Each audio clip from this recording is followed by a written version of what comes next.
All right, it's 6 o'clock. Welcome to the Fitchburg Airport Commission meeting, May 26th, 2021.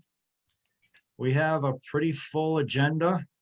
We should try to get through one piece at a time. And I'll just announce the commissioners here in attendance is myself, Beth Walsh, Commissioner Liberatore, David Genesi,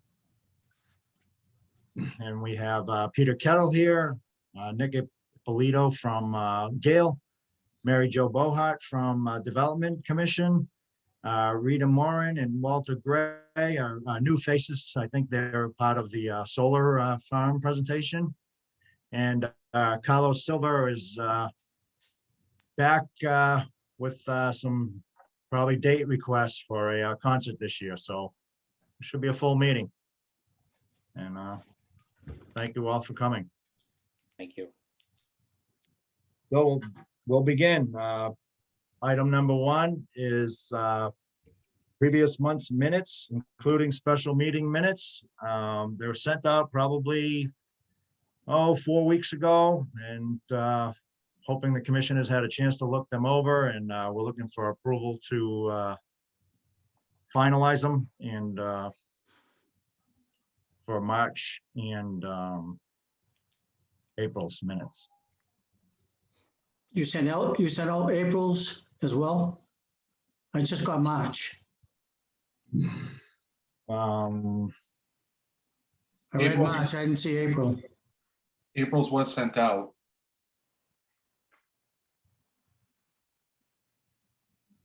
April's was sent out to the commission, Patrick Hare, the city.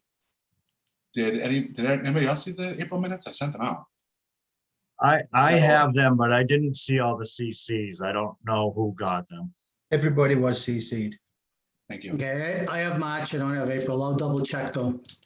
Okay, If not, I can send April's to you again if you need it.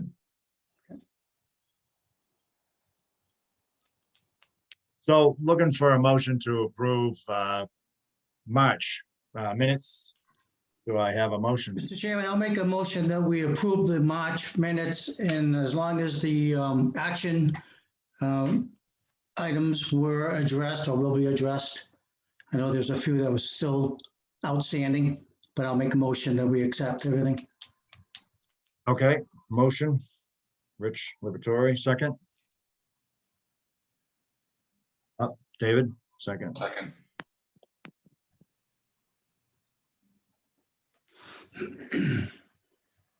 Okay, and for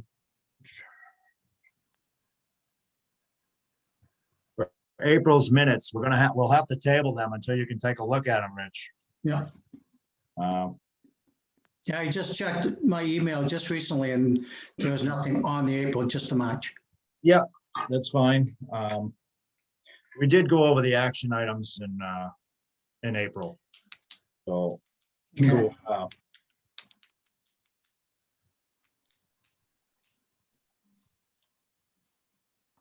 we can go over the action items for I wasn't in attendance of the April meeting. I was soaking my toes in the Atlantic Ocean down in Florida. yeah, we heard Yeah, heard it's- that. it's- it's tough- Maybe that's where your tough minutes duty, are. but somebody had to do it. And maybe that's why I didn't get that correspondence. Yeah. Okay, so we do have some action items on the April minutes, and I'll go through them rather quickly here. Most of them are going to be directed toward Mr. Kettle. Are you ready? I'm ready. Okay. Legislative building update. Well, we know how that went.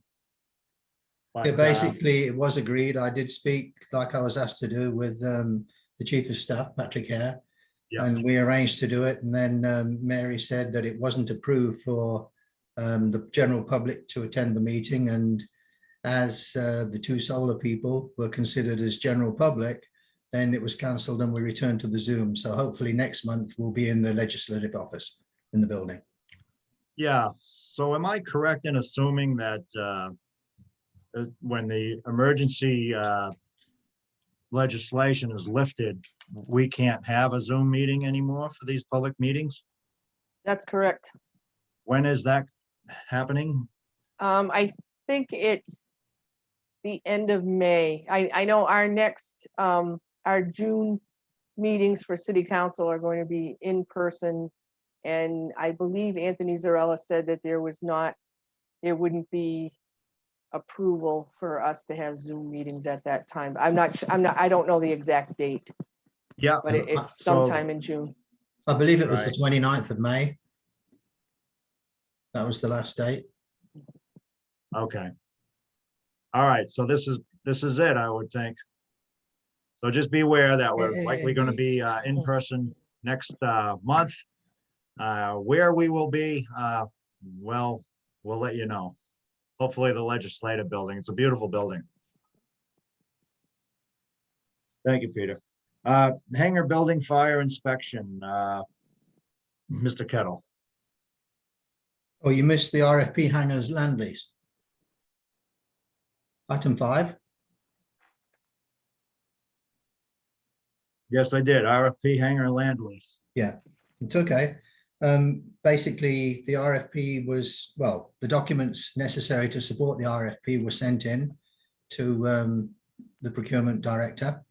And my understanding is that they're ongoing and they'll be published within the next week or two, which is good. But I think one of the things that might have been holding it up was the agreement, because the 7 people who wanted to address the hangar agreement had some problems with it, and they rearranged it slightly, and that was passed to Attorney Pusateri. And we spoke about it this evening, and I believe he sent an email out making a recommendation. So I guess if anything, we'll see what his recommendation is tomorrow. Yes, it was 37-ish pages or whatever. I've read through it. It's a lot of legal terms. I'm at a disadvantage as to what the 7 individuals wanted to get out of this lease, but Attorney Pusateri did go through the whole lease and looked like he changed a lot of items. He's agreed to some of them, definitely. Yeah, so I think that's a step in the right direction. I hope that we don't have to go back and forth over the next coming months to he said, she said, let's do this.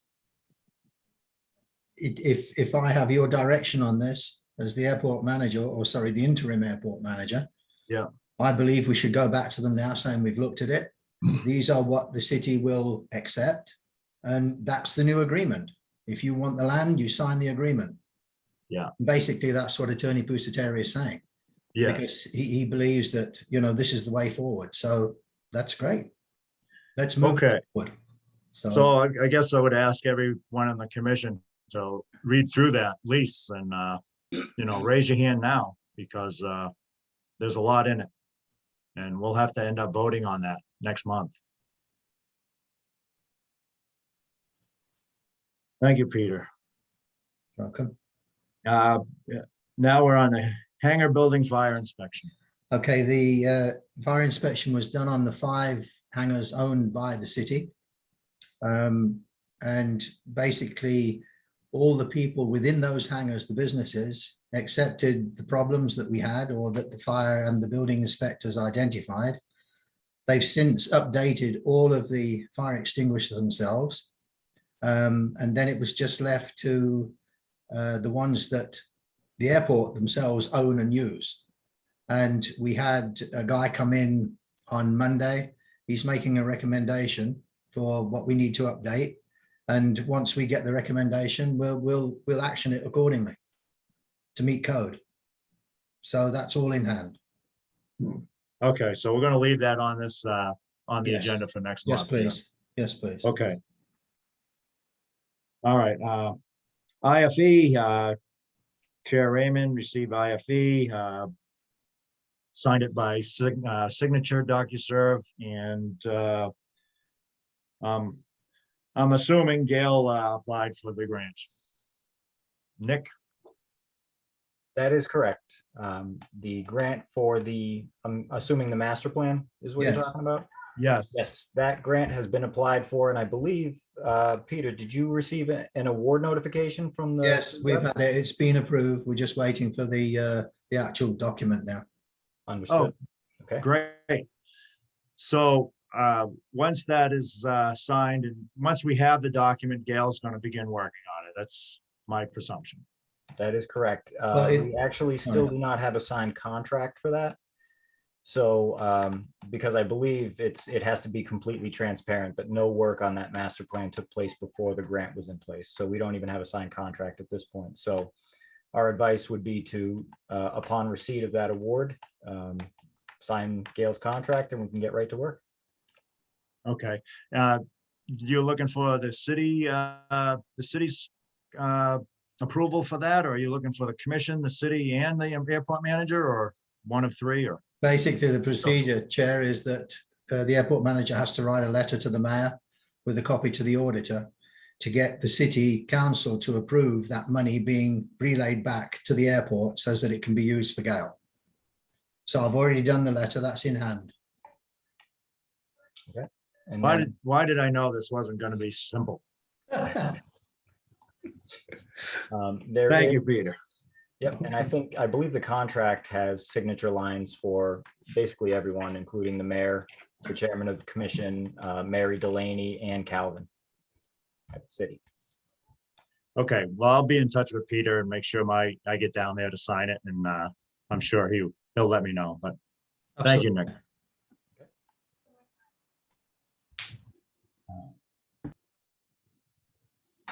One more item for Nick.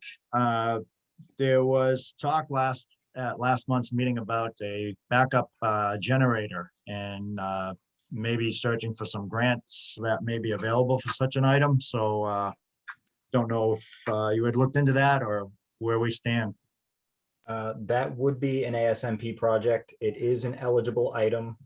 However, I have not gone back into actually looking into the cost associated with that. I do believe it would exceed the simplified acquisition threshold, so it would have to be publicly bid as a full project, a formal procurement action. So yeah, I apologize. I have not looked into that any further than that. But I can certainly follow up with the commission tomorrow after I speak with Owen from Mass DOT. Yeah, I think it's something that we'd like to pursue. I know that Mayor was interested and Peter would like to have it, and it would hopefully prevent some of the blackouts that we've had in the last couple of months. So, Absolutely. well, we'll leave that on the commission, on the agenda. All right, David, so we can follow through with that. Next item of action item is a drone presentation. Mr. Kelly. Yay, as you know, this has been on the agenda now for about 14, 15 months. Yes, And at the last commission meeting, it was identified or asked if I could arrange to do meetings. But because of COVID and not wanting to put everybody together, I made an individual meeting and had the first meeting with Chief Martineau. And at that meeting, Chief Martineau was there, Captain Hess, Nate LaRose and Gary Withington from the DPW, who has the park control. And the meeting went extremely well. And Chief Martineau put his hand up at one stage and said, "Peter, what do you expect us to do?" I said, "Well, to be quite honest, if somebody's flying a drone in a restricted area above 400 feet, then I'd like you to go and tell them they can't do it and confiscate their equipment and do this and that and everything else to stop them doing it." He said, "The police has no control on that whatsoever. They can't stop them." So one discussion led to another, and basically the chief and I are going to put a joint petition together for the city council to raise a document that gives the chief the power and his people to stop this happening. So it's just too dangerous to allow drones to fly freely within a 2-mile radius of the airport. You've got airplanes there, and it's not just the drone flying by itself or the plane flying by itself. If they both fly together and there's an accident, we can kill people because the Yes. plane is like a bomb. It's full of fuel. If it goes down, that's it. So we've got to have the controls as requested by the FAA and also MassDOT Aeronautics. So I've given the first set I gave Gary Withington 6 to actually put into the parks at the entrances of the parks within the Fitchburg area. And Gary's agreed to go and put those in. It might be a deterrent to stop people. Oh, we can't fly here, but the police don't have any jurisdiction at the moment. But once that petition's approved through the city council, the police will be good to go as well and act like policemen where they see an act that's being an offense committed, basically. Right. Can I ask Well, a very good. question? Certainly. Go ahead, Beth. Thank you. Peter, are you planning on asking the chief to draft an ordinance? We're actually going to do that together. Okay. And are you going to involve Mr. Pusatiri? Oh, yeah, definitely. Okay, Vinny will excellent. have to be, yes. Okay, thank you. definitely. So we'll leave the drone on for another 14 plus months. No, hopefully by the end of next month. And now we've done this one, I have the ammunition to take to both Lunenburg and also Leominster. Yeah, I'll right. arrange those meetings over the next month so that we've got something, concrete to talk about at next meeting. Yeah, well, we'll know what we're up against, and we'll hopefully in the next couple of months, we'll know the effectivity of having the drone signs out there. So, I Very thought, good. I thought we were already posting those signs months ago. Didn't we? We already discussed that, and I thought that was already in the works, Peter, and Not really. The caveat to posting those was to have the meeting and get approval by the police, the chief of police, and also the DPW that they would post them. Yeah. And because of COVID, we didn't have the meeting, so they Yeah. weren't put up. Okay. I knew we talked about it. It was our first line of defense to do that, and I knew it had to be a legal document to put them up. And then that question of whether the police had the authority to stop anybody. It just seems like this has been, it's a very important issue, but it seems like it has just been dragging along. But if we're going to do it, we got to do it right. That's all. yeah, I agree. We have the signs. We are ready to go. We're just waiting for COVID to get over, and we've arrived. All right. Action item, Mr. Kettle, RFP solar farm. I don't know if we're going to touch on this again later in the meeting, or do you want to address anything at this time? Well, no, I think because we're going over action items, I think we should leave it until it comes up under the old business. Yeah. If that's okay with everybody. It's certainly okay with me. The land access rental for the Leominster DPW.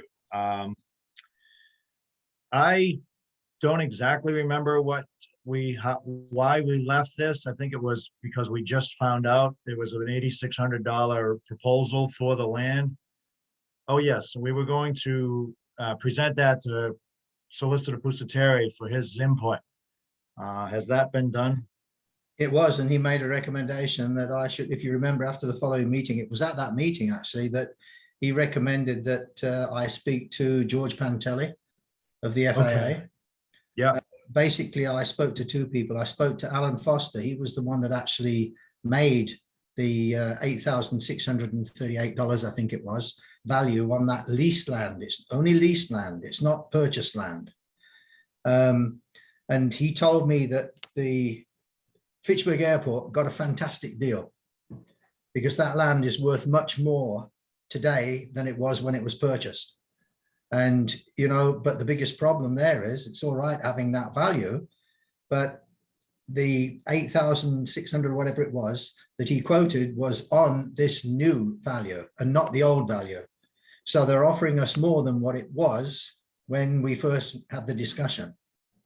Yeah. So I then went back to George Pantelli and explained this to him. And he said, Peter, he said, it's a great thing that you've got somebody that wants to lease land from the airport, because basically the lease may be 5 or 10 years and you're getting paid $8,680 for it. And the FAA can't claim any of that money. So we thought before that 90% would have to go to the FAA, if you remember, but it doesn't. So my recommendation to the commission is that you know, you approve this to go ahead and lease that land to the city of Leominster DPW, get the $8,600, and we still maintain that property. That's what George Pantelli sort of, well, he actually suggested it. Go ahead and do it, Peter. He said, you can't lose. It's $8,680 that you didn't have before, and they don't own the land. They're only leasing it. Yeah, so just to be clear, they're leasing it for $8,600 for ever. It's a one-time fee that we get, correct? I think it's for 10 to 15 years. I didn't know it had a time Yeah, I stamp. believe it's 10 to 15 years. Oh, okay.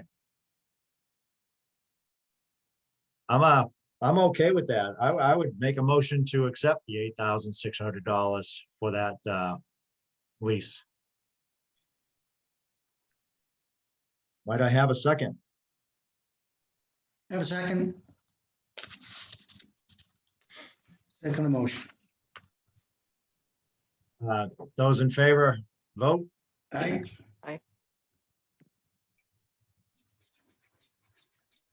All right, thank you, Peter. I appreciate that. Welcome.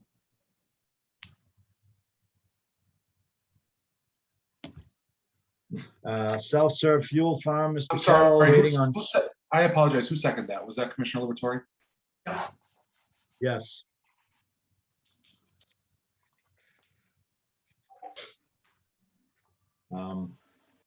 Second, another action item, self-serve fuel farm, problem with the solenoid or cavitation of the pump. How are we doing with that?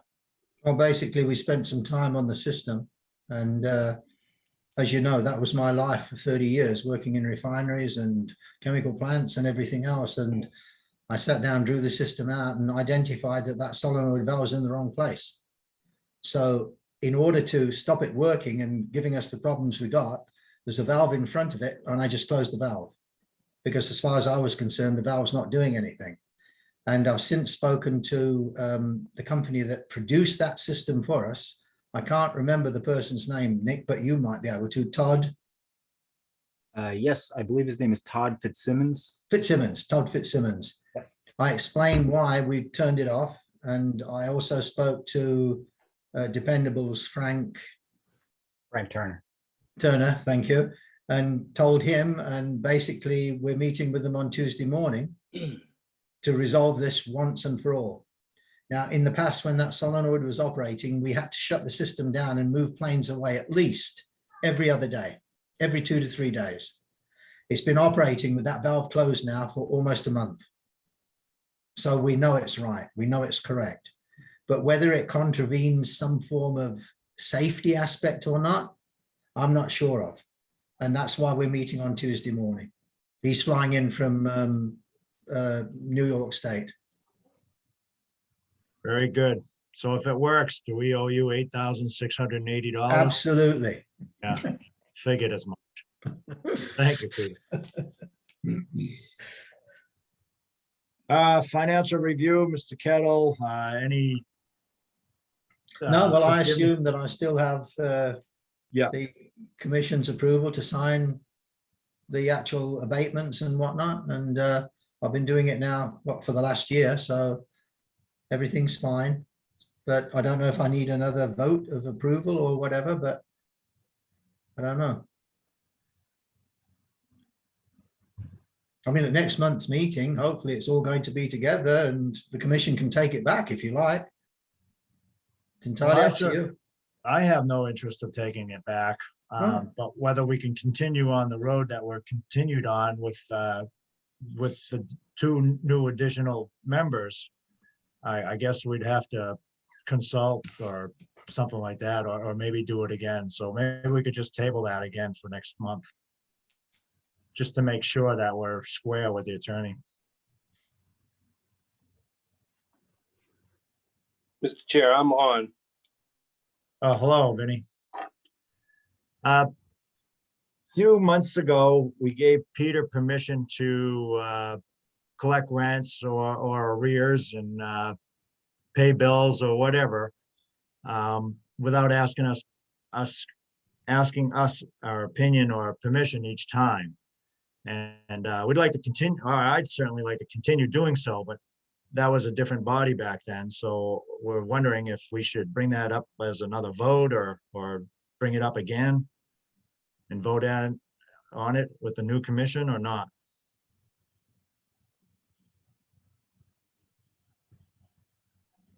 I'm just, yeah, I'm sorry, I had my mute on again.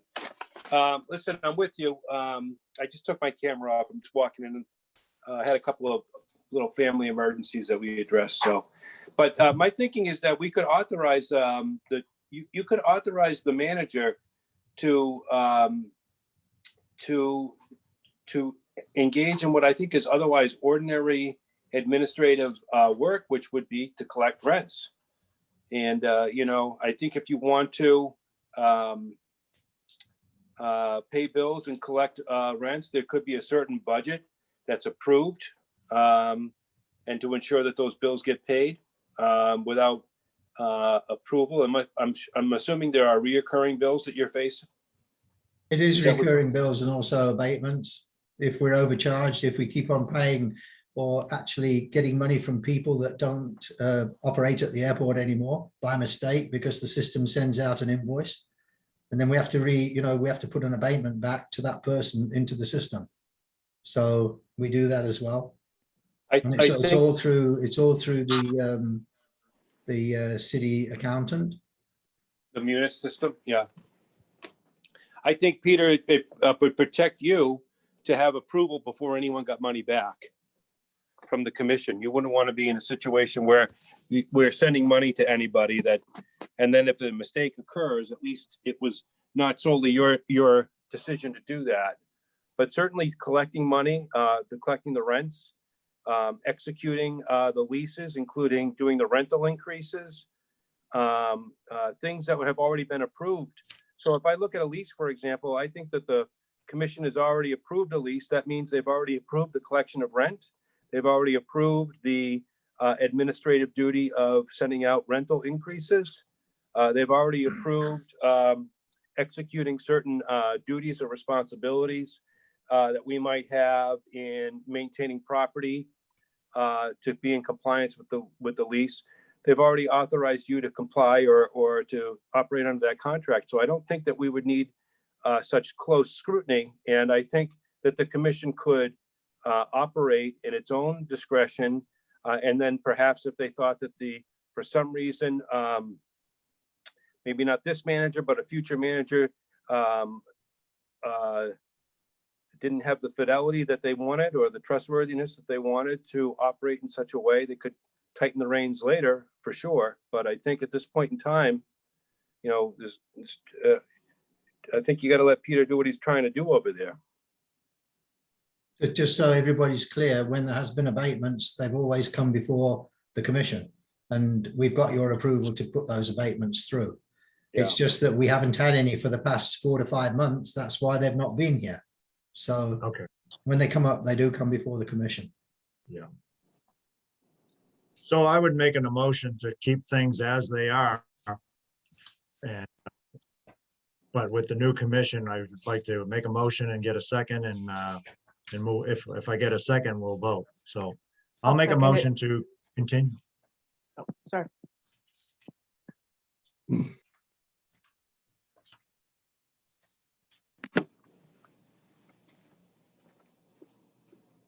So Beth, did you second it? Yes, I did.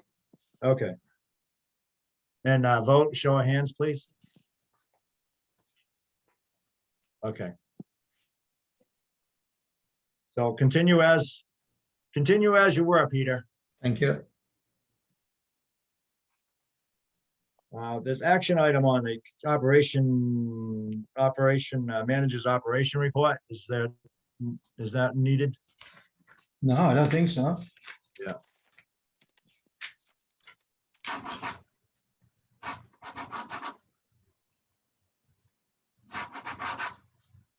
Oh, yes, yes. Well, no, I can update you on that. If you Okay. remember, this company came in and they own helicopters, and they have a contract with the United States Navy to do some work for the United States Navy on better controlling helicopters that are landing on aircraft carriers. And we actually gave them permission to draw out a 1/8 scale aircraft hangar landing strip on the old disused 20 part of the runway on the side. And we got the FAA approval from George Pantelli and John Merck on that. And it was done on the basis that every time they come, we charge them $200 an hour for the facility. So they did 3 sets of 3 hours, which is 9. So we charged them $1,800 for 3 days at the airport for 3 hours each day. And they've just finished the first development.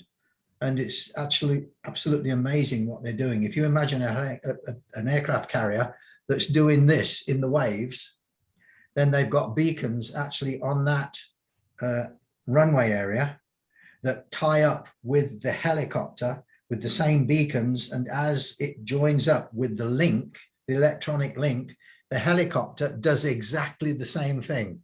So when it comes in, it lands perfectly with the aircraft carrier. So they've just finished, as I said, 3 weeks of doing that. They're taking the results away and they will be back again, they said. So it's good. We $1,800 into the kitty. So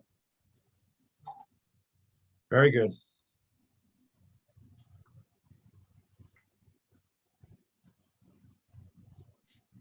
And the last action item was the hangars, 7 to 9 parties interested in building a hangar, but we're gonna go over that. yes, we are. All right, that was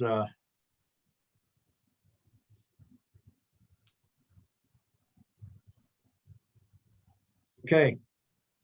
Item number 3, correspondence to the commission. I have 2 letters we received. I haven't, maybe I have seen them. I don't know. Yes, we did. Which I one? thought I'd just read them out to everybody. Okay.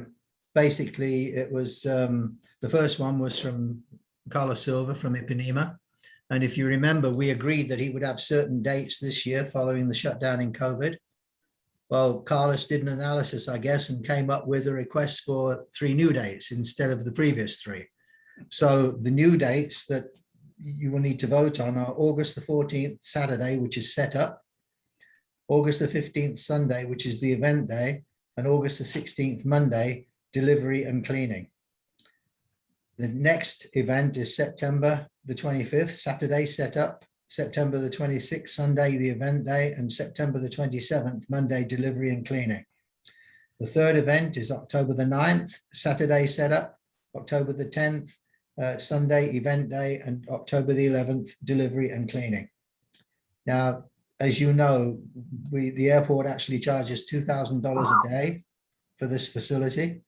And I believe everybody wins. I believe Carlos makes a little bit of money. Yeah, the airport makes a little bit of money, but Nice, you know, nice to you. Good evening, everyone. So nice to you after like almost 2 years, I guess. right. Yes. So you know, they're the dates. Obviously, in order to carry on like Carlos has done in the past, he knows the regime. He's got to go in and get the permits, the associated permits for those dates, and he's just looking for permission to go ahead from the commission tonight for those 3 weekend days.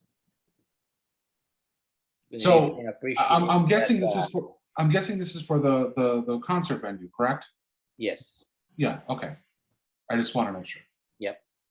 So I have to go in front of the Fitchburger to ask for those permissions for the live entertainment, for the alcohol and fire. So talk to the police, for everyone. That's why I'm here. The police ask you for those dates that I can take care about all issues related to those concert, please. Carlos, these 3 dates, are any of these rain or backup dates, or are these 3 separate concerts? I usually, when I apply, I ask them like 1 day, rainy day, in case it rain on Sunday, do the event on the following day. That's usually my application. Okay. All right. But Peter, the summer just, one, I don't think it would be, like a special August, quite a hot day, Yeah. Peter, just a question for you. So October 11th happens to be Columbus Day. How is the airport during holidays? Do we get people flying in typically? Yeah, we get people flying in. But, And- you know, we've actually closed down our previous 2002 runway. And that's where the previous ones were held. So we would close that runway down for Carlos to have his event. But now we've got the new runway at 5,001 feet. It doesn't come anywhere near, and we put up lines, you know, to stop people coming any further down. We have people patrolling. Carlos has people patrolling. We stop because it could be very, very dangerous if somebody just took a little bit of a walkabout onto an airport. We stop all that. It's all programmed and controlled. Yeah, you use the help with this, the police and our security to take care about those issues. Yes. Yes, we've never had a problem. Carlos pays ahead of time, cleans up after themselves. The only issues we have is noise complaints from the community, which we've curtailed the hours. We've worked with the Fitchburg and Leominster Police Department and let people know that we are going to have a concert. It's better. It's better now than it was originally. And I have no problem motioning for those 3 date slots. And as long as Peter's okay with those 3 weekends over there, Yes, sir. over there, yeah. In that case, I second. Okay, do I have a show of, for a vote? Yes? Okay, thank Okay. you. Thank you. Thank you, everybody. Thank you. Yeah, good Appreciate seeing that. you, Carlos. Nice Appreciate you seeing coming. And maybe I the stop by commission will, soon. maybe the commission will get an invite, Carlos. Oh, I hope, I hope you guys stop by there to see, Mr. Richard can talk better about my concert there. Yeah.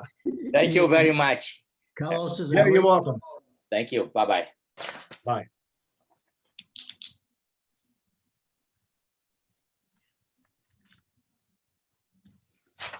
All right, so I'm just gonna go right to Gail and we'll get through. I'm sorry, you said there were 2 letters, so I had the Carlos Silva letter. Was there another letter then? Yes, there is. My mistake. Go ahead, Peter. Okay. It's from a gentleman named Bruce Higgins, and he's from San Diego, California. He called me on the telephone and asked me a few questions. I said, look, this is all too much to take in. I said, please write a letter and I'll present it towards the commission at the next commission meeting. It says, dear Mr. Kettle, thanks for speaking with me today. We're looking for 40 to 60 acres of land at an airport for a consumer goods warehouse of 100,000 square feet. It would have to be released by the FAA for non-aeronautical use. There would be significant truck traffic both in and out. We would like a long lease term of 50 years with an option to renew. We would permit the land and construct the warehouse, then hand the keys to our client. We would act as their landlord. There are, of course, all kinds of details that would need to go into to lease with the airport, permitting and construction, but this would give you a broad outline of what we would like to do if we can reach an agreement. Please reach out if you have any questions. Wow. what's going in this warehouse?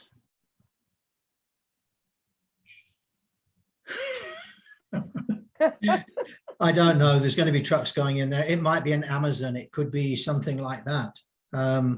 But to be quite honest, I had to put it towards you, but we don't have 40 to 60 acres of land to lease to one person like that.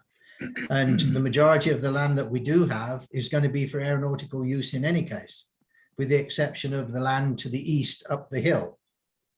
And, you know, we can't do anything until Gail does the airport master plan.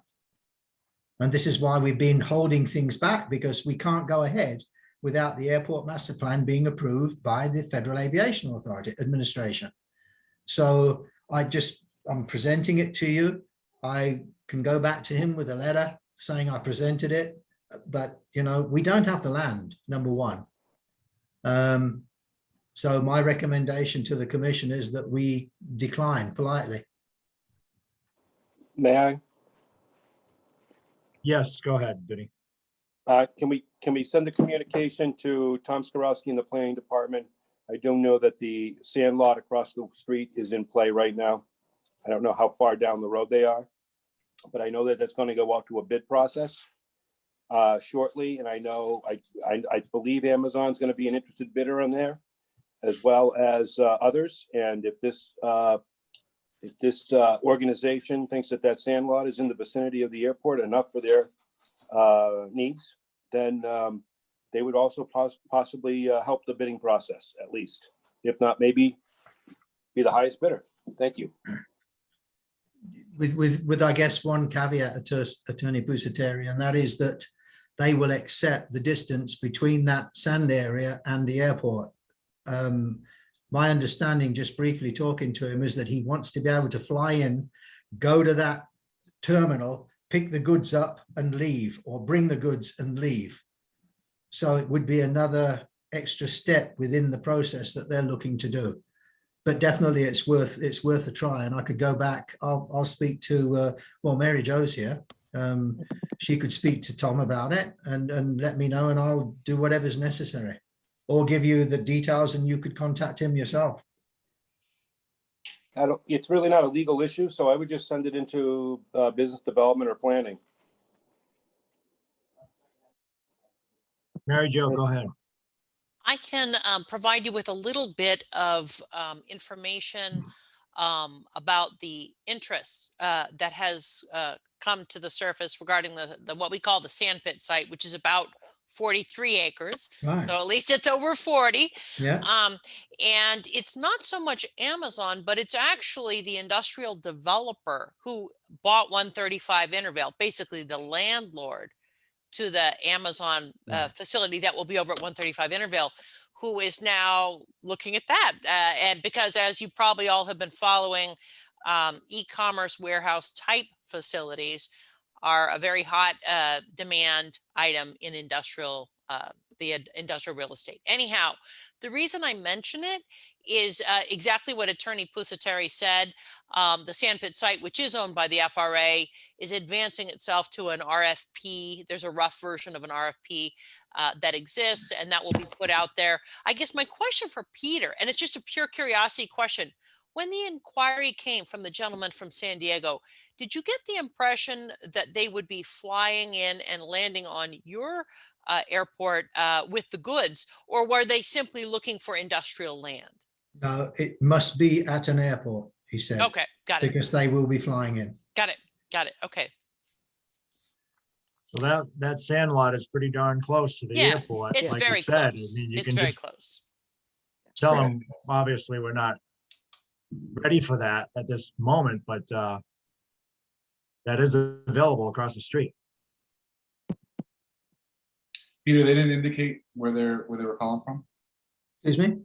They didn't indicate what company they were with or anything? No, he wouldn't. They don't tend to at an early stage. Right. Yeah, I know. Worth a shot, though. Okay, so that's the two letters. Okay.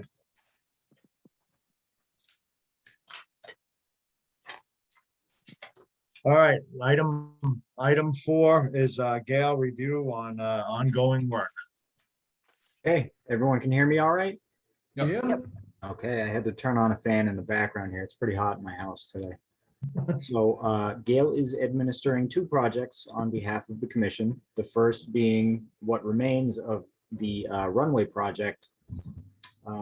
The only real update I have is we have been delayed yet again on the flight inspection. We received notification that the flight inspection scheduled for Friday, May 21st needed to be moved due to a member of the flight crew taking ill. The tentative date for the rescheduled flight is June 8th, 2021. So following that, we would move to close out the project, provided that the flight inspection goes well enough. So that's the only real update on the runway project. Any questions? No, I do just want to be completely transparent because we're getting a bad storm. If I disappear, it's because I lost power, FYI. So I might need to jump in place if that's the case. Yeah, I did see that. There's a weather, extreme weather warning in New Hampshire with lightning and hail.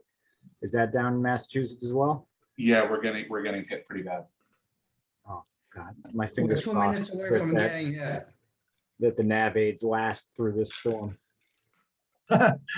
Yeah, Okay, so moving on to the master plan, and again, not much to report. If there were something significant, I would assume Jackie and Matt would both be here, but at this time, the FAA and Mass DOT grant applications have been submitted, and we are awaiting the formal award of the project.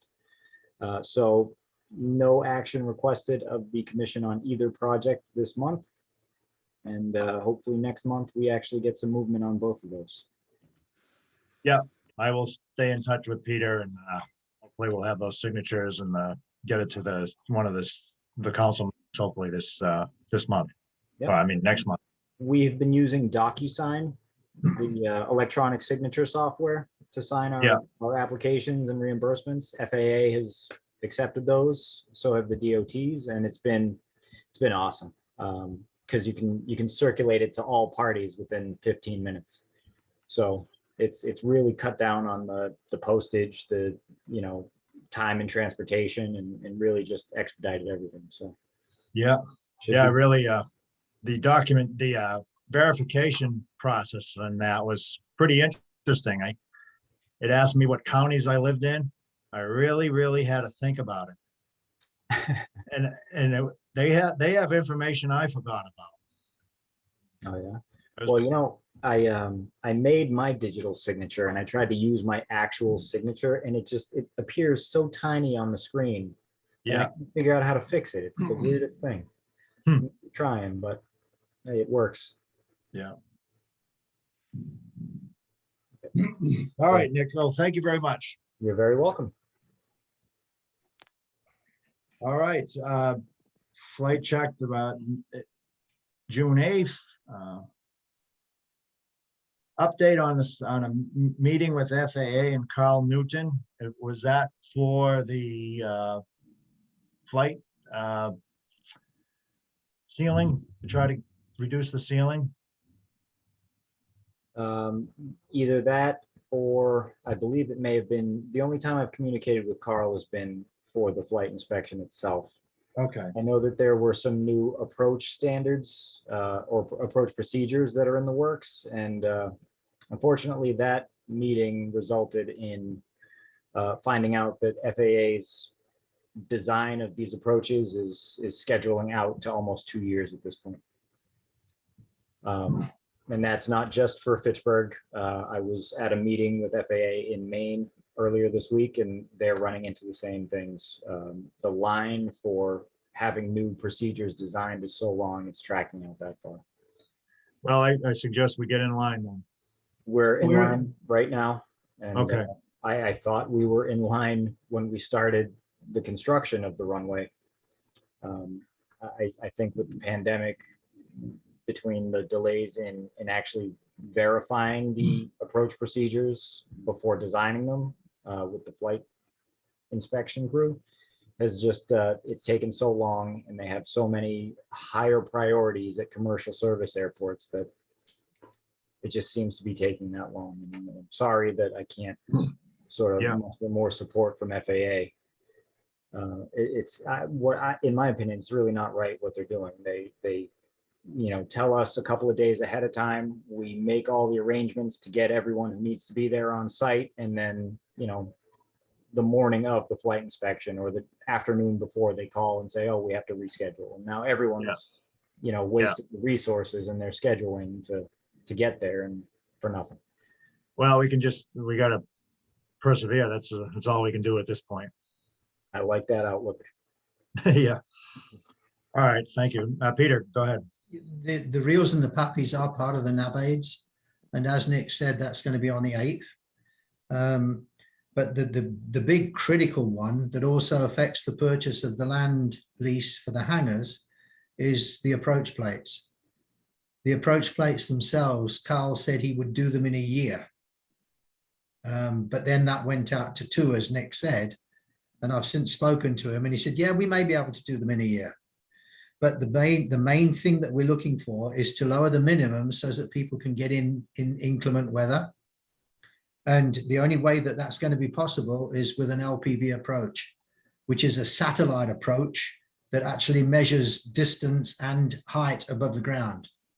And that is a possibility. And once we get that, then I believe we'll get the same sort of service as the airports that Nick's just said about commercial, because we will change into a commercial airport if we can get that done. We'll get a lot of traffic coming in, a lot of traffic. So the future looks bright, but it's just a little bit away. That's the problem. And just to clarify what Peter said, is the new approach procedures, the LPV, that is something that's going to take the year and a half, 2 years. Yes. The approaches that you currently have can get modified to the new runway ends and republished much sooner than that. So I believe the old approaches should be in the latest publication, but the new ones are going to have to wait. Right. And I apologize, I don't know the exact date that that publication came out. I think it was sometime in April. Yes, it was. And have you seen those approach plates? Are your procedures still in there for the old approaches? They are. Okay, perfect. I just want to make sure you had that. Yeah, no, they're there, Nick. Thank you, but they're not accepted by the pilots because they're too high. You know, we've had instances. I think I reported this at the last meeting. We had a couple of jets that were coming in that are resident at the airport, and they had to leave the Fitchburg airspace and go into Hanscom Field and land at Hanscom. And then they had to put their planes into what we call a Retrix hangar, which is a massive company, and they charge like $1,000 a night to actually park their planes. Wow. And this is what they're missing. And they said if Fitchburg cannot get the LPV approach, then they're not going to spend any money on developing the land that's there for their own hangars to be built on. And it's understandable. Why would they do it if they can't get the planes in? So that's the true situation. Yeah, I mean, we have the runway, at least we're ahead there. And now we just have to keep moving Right, forward and know where we want to get to, and just keep bugging them. This is all controlled by the FAA. We have no input on this. The mayor at the last meeting, if you remember, the mayor asked me to give him a bucket list, which I did do, that he was, I believe, going to send to Jeff DiCarlo, who's the top guy in Mass Aeronautics, and leave it up to Jeff to join the battle, you know, become a piece of artillery for us to try and get things moving quicker. Mhm. Well, you know, Steve's a good resource because he spent time there in the on Beacon Hill. So you know, he's loud. So the commission's hands are tied on that. Ooh. We can't do nothing. Sort of. Can't hear you, Rich. The commission itself can't move forward on that. That's something that the DOT's got to deal with the FAA, and we could do all the whining we want, and we're not going to get nothing. Well, we also have a state senator on our side. Yeah. And we also have Michael Kushmerek, the representative, on our side. Mhm. And they're pushing as much as they can, particularly on the $1,000 a plane landing fee that the Mass legislature wants to introduce. Every single plane that lands in Massachusetts, they're going to charge $1,000, even if it's the flight school. So the plane's going to take off maybe 20 times during a flight lesson, and it's going to cost the guy who's taking his lessons $20,000. And it's all being done to actually stop the emissions from the expensive airplanes. It's ridiculous. That doesn't sound right. I agree. And we have gotten some feedback from the rep's office that drafted that legislation, and she conceded that, you know, it's going to take some revisions. So people who have their aircraft based in Massachusetts, people who operate flight schools, medevac landings and takeoffs would be exempt, but mostly out of state jet traffic. Yeah, that is a possibility at this point. And I know that AOPA and NBAA are both fighting it with all of their resources. We'll keep an eye on it. It makes zero sense to me. Why would you take a jet from Gardner to Fitchburg? You're only going to take a jet from another state, and then you're going to charge him $1,000. Mhm. I'm sure he's going to make sure he lands with plenty of fuel, so he doesn't have to buy fuel here too. So But remember, it's only Massachusetts. My point at the meeting was, hold on a minute, if you do this, the jets aren't going to fly into any of the 39 airports in Massachusetts. They'll just go over the border into Vermont with no landing fee. They'll get a taxi, and the taxi is going to cost them $100, and they're $900 better off. So why would they come to Massachusetts? yeah, It's agree. just crazy, just crazy. well, I'd say let's keep the lines of communications between us and the mayor's office and everyone else that'll listen or even won't listen. Just keep telling them.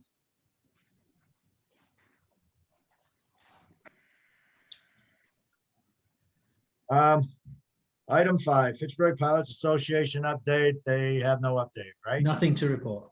Thank you. New business, RFP hangars. Well, we've covered that, haven't we, in the action items? We've covered B. I think the next one's Titan Chair, isn't it? Yeah. Titan as a company represents Shell in North America, and they have done maybe for the last 10 to 15 years. And they are the selling source of Shell under a company named Titan. And Titan now have taken over the selling of all Shell aeronautical fuel in North America on behalf of Shell. It's a separate company. And recently we're getting new clothes for the linemen supplied by Titan with the Titan logos on. Last week they rebadged the 2 fuel trucks, the 100LL and the Jet A fuel trucks, and they look absolutely fantastic. It's really making the airport look good to see these new badged vehicles driving around, supplying the fuel to the jet traffic and the 100LL traffic. So I thought I'd mention that. So when you come down, just have a look and you'll see. It's nice to see. Yeah. And they also Yeah, have thanks a for the credit picture. card. Sorry, they also have a credit card system. The credit card system that Shell had gave anyone that had that credit card 20 cents off a gallon of fuel. Well, they're keeping exactly the same numbers on the credit card, but just issuing new credit cards with Titan fuel on instead of Shell. So nothing changes for the end user, which is good. Yeah. Really good. No, that's good. I think we chose wisely there, huh? Right. Yeah. Oh, D by was, the- Sorry, just one other thing. I had a meeting to renew the contract that we have with them. And I said, look, we're still not out of the black. We're not out of the red yet, which we are, as you know, we're running in the black at the moment. And we managed to get another year of free usage of the trucks. And the trucks are $1,500 a month. Yeah. It's $1,000 a month for the Jet A truck and $500 for the 100LL truck. We've got that free for another year, excellent. so which is good. Peter, would that be an item we would want to purchase down the road?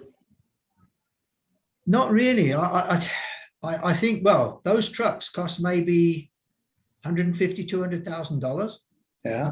So, you know, we're paying like we are $1,500 a month. That's how many months? How many years?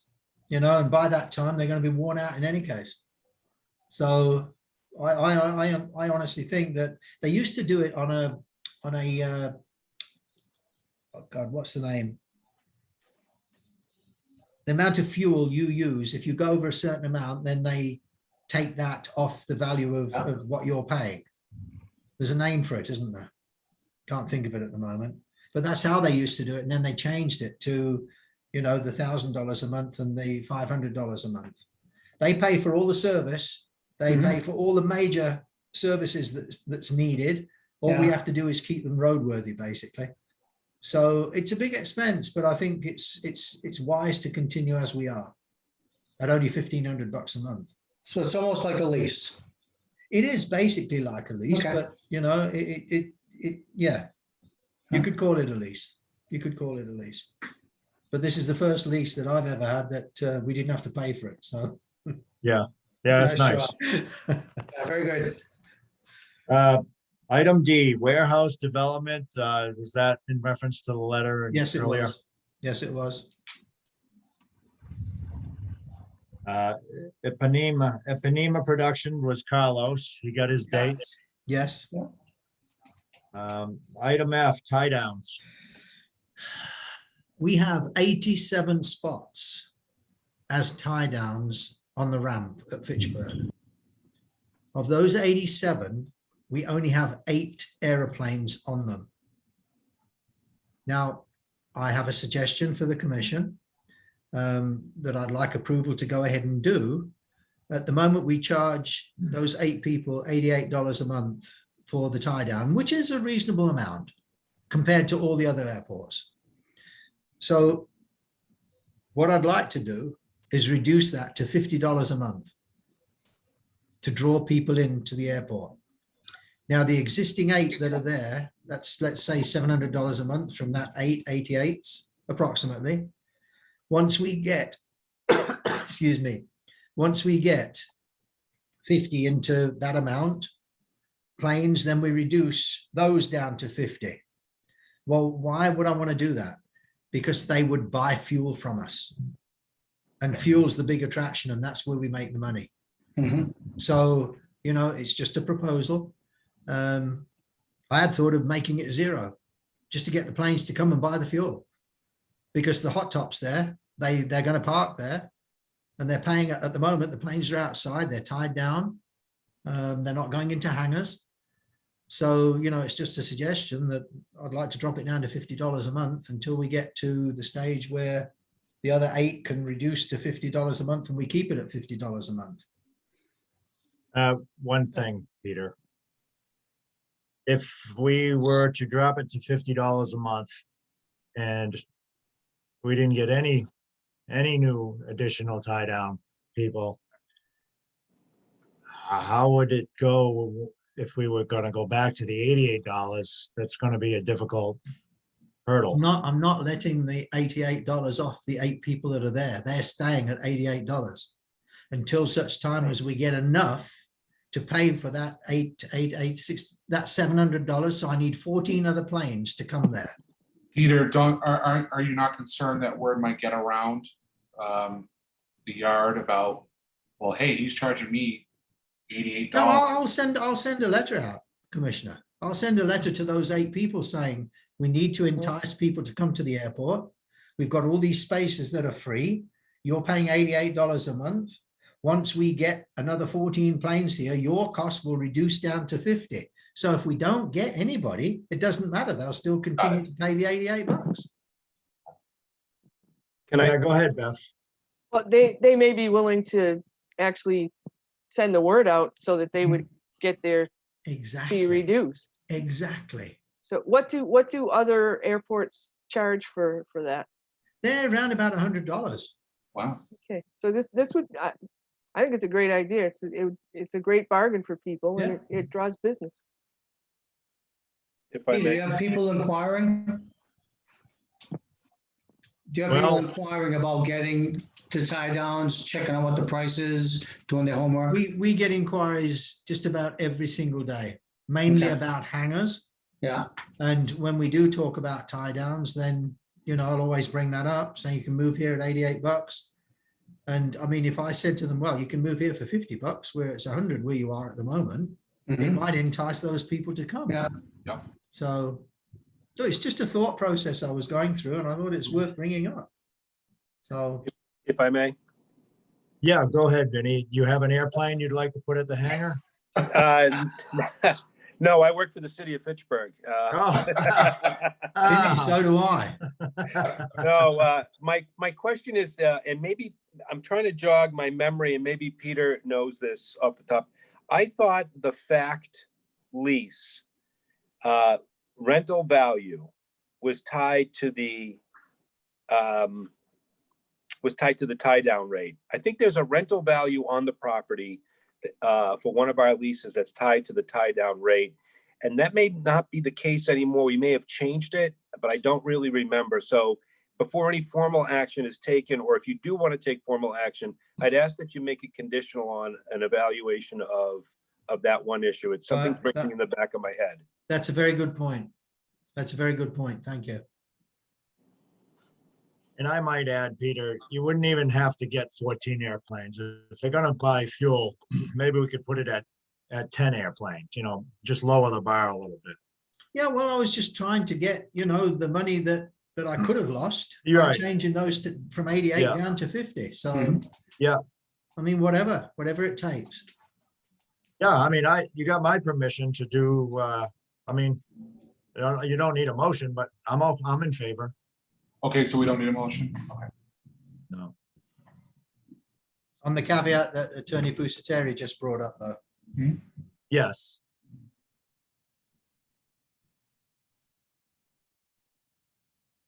May I put one more thought? If we do find that this is the case, Peter, if you could take a look at the leases and you find this, then maybe we could just approach the specific organization and explain to them the plan. Right.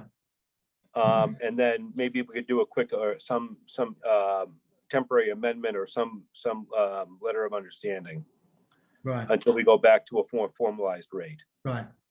Okay, Okay. Yeah. Thank you. thank you.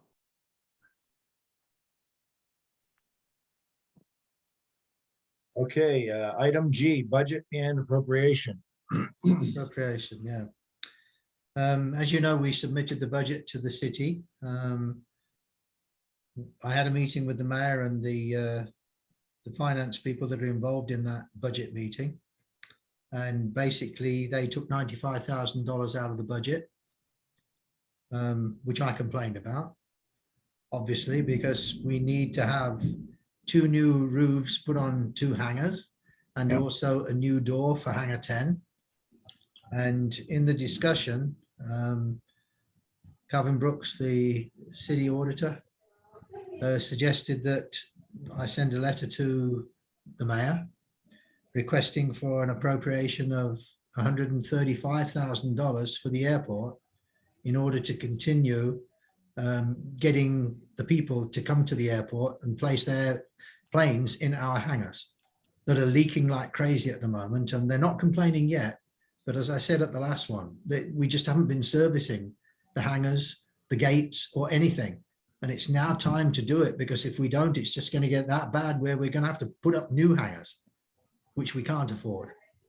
So the actual costs for the roofs on the 2 hangars, I was originally given $23,000, and my understanding was that was at the appropriate wage rate, the prevailing rate, but it wasn't. So they then went up to $44,000 with the appropriate,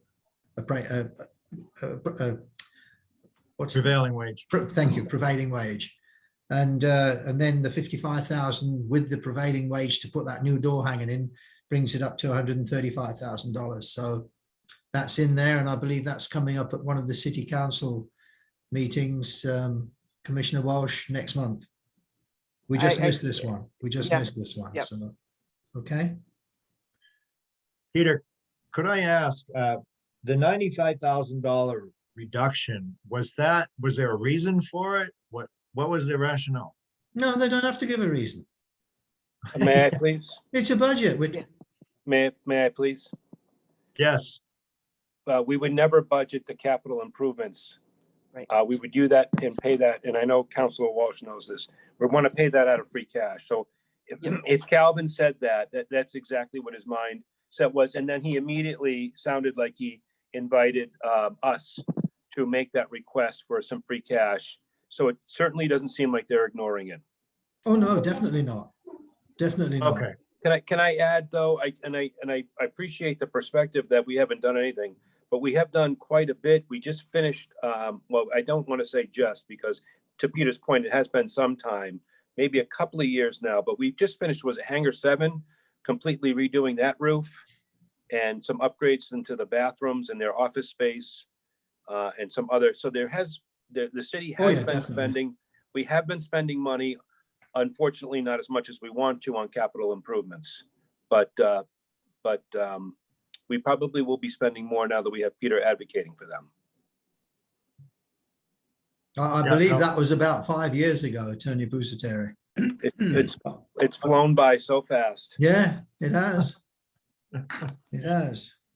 very good point, Mr. Pusateri.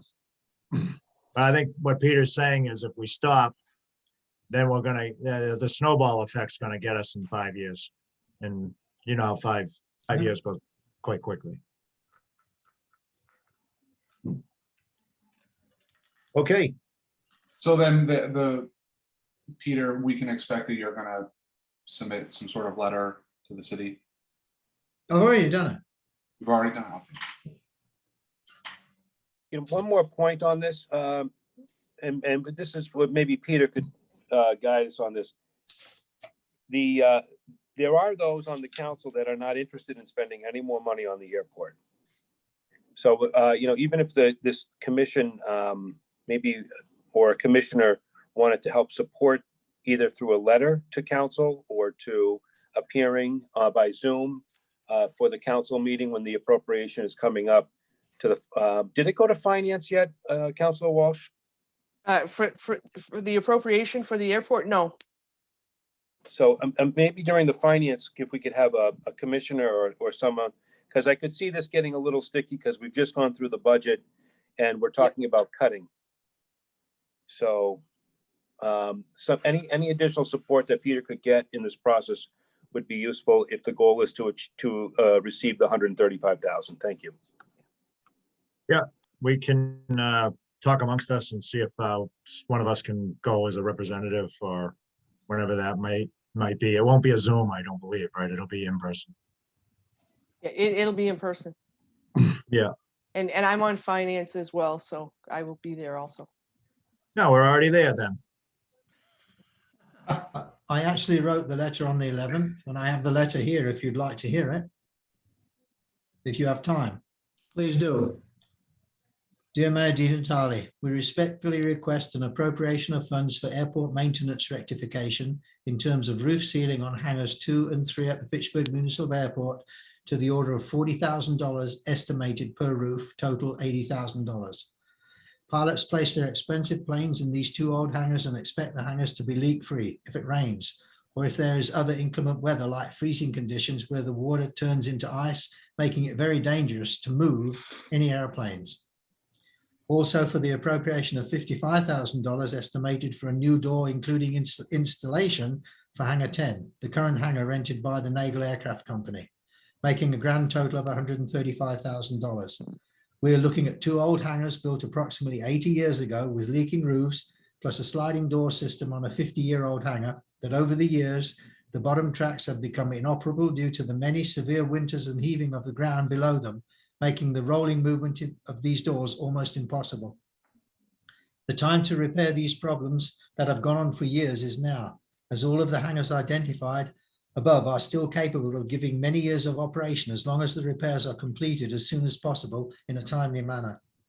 We trust that both yourself and the City Council will view this favorably, thereby indicating to the tenants at the airport that we are doing all possible to slowly upgrade the outdated facilities we have at the airport in an effort to keep them at the Fitchburg Municipal Airport now and for the future.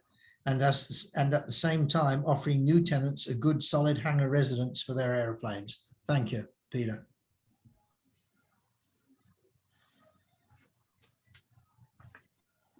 All right, That was sent on the 11th. detail.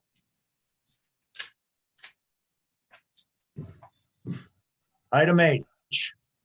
Mary Jo, you've got 90 seconds.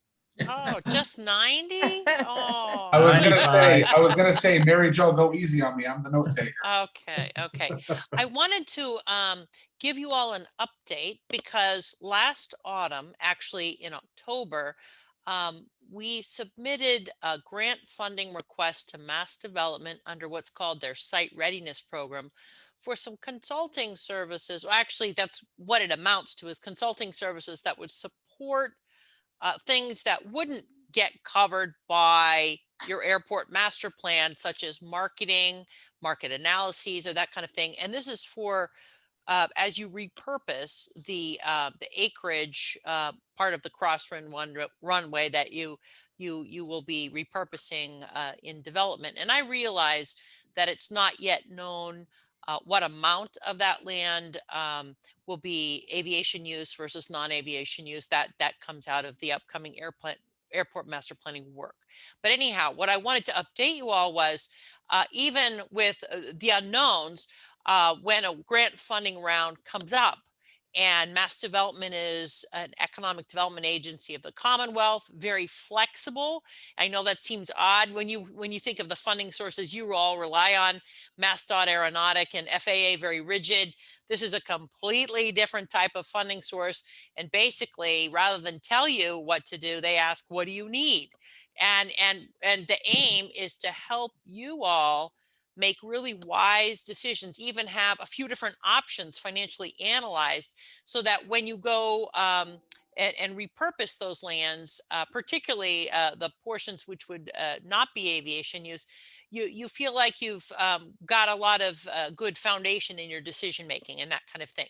So anyway, we learned the submission was done in the fall, and it was slower in their decision making than typical. We heard in mid-March. Unfortunately, it wasn't funded, but they were very impressed by the potential of your airport, and they encouraged us to reapply when another round came available. And there is another round that is available now.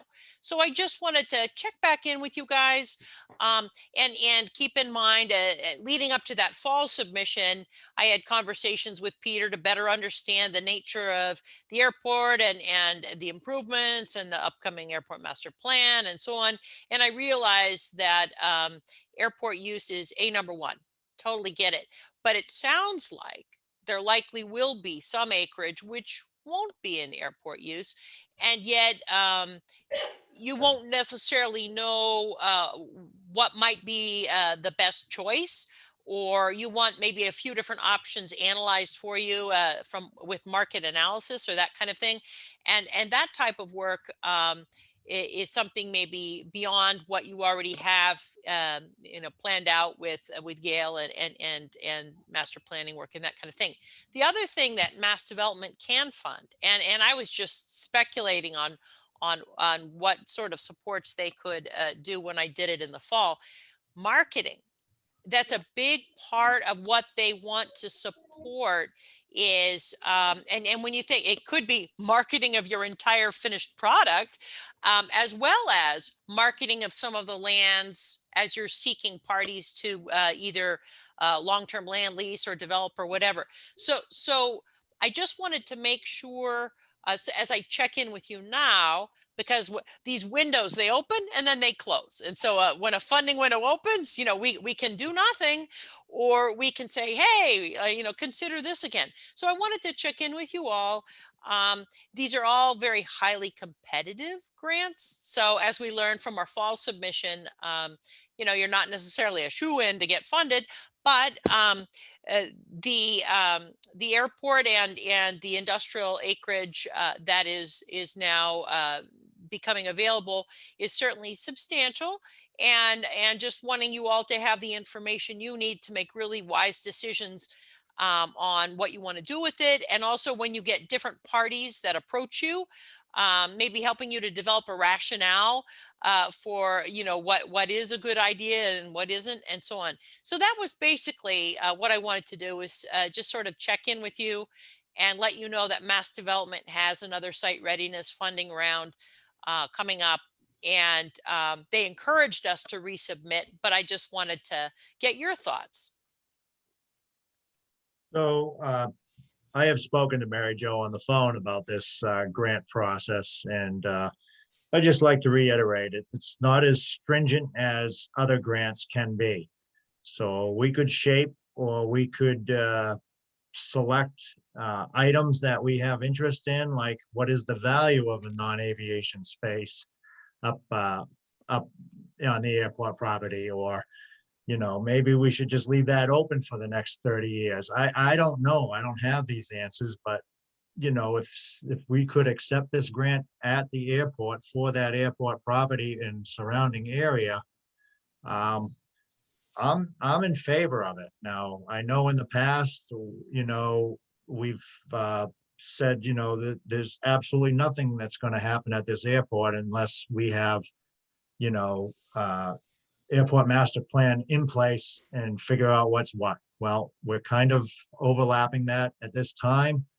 But I don't want to step on the FAA's toes or anyone else's toes either. But to me, this funding grant program would be a win for us. We don't owe them anything if we do nothing later. Right. So. The other thing I you're also, welcome. I wanted to also mention that Mass Development also specializes in funding for what they call brownfields, meaning if there's any environmental issues. And so when you think of the prior use of that land before it was the Crosswinds runway, might there, as you repurpose it, might there be any environmental testing that might be needed or something? And if so, do you have funds for that? This could, I mean, I'm just throwing that out as another type of scope item that their support could go toward. The key is it's very flexible. You're basically, if you were funded, you would tailor what needs you have based on gaps, things that you'd like to do, but you don't have the funds to do, to help bring that land to its full potential for you all. So I would like to open this up for a quick discussion and get everybody's feelings on it. So go right ahead. Solicitor Pusateri. Oh, if you're recognizing me, I appreciate it. And I apologize. I was multitasking a little bit, and that's probably why I have my camera off. So I believe I heard Mary Jo say market analysis, which in my mind was about understanding best our fair market value, which is a constant challenge when we go to leasing, especially long-term, any property on the facility. So that support alone, and then the brownfields that you just pointed out for us. I mean, we're all very familiar with the history of the dump in that area.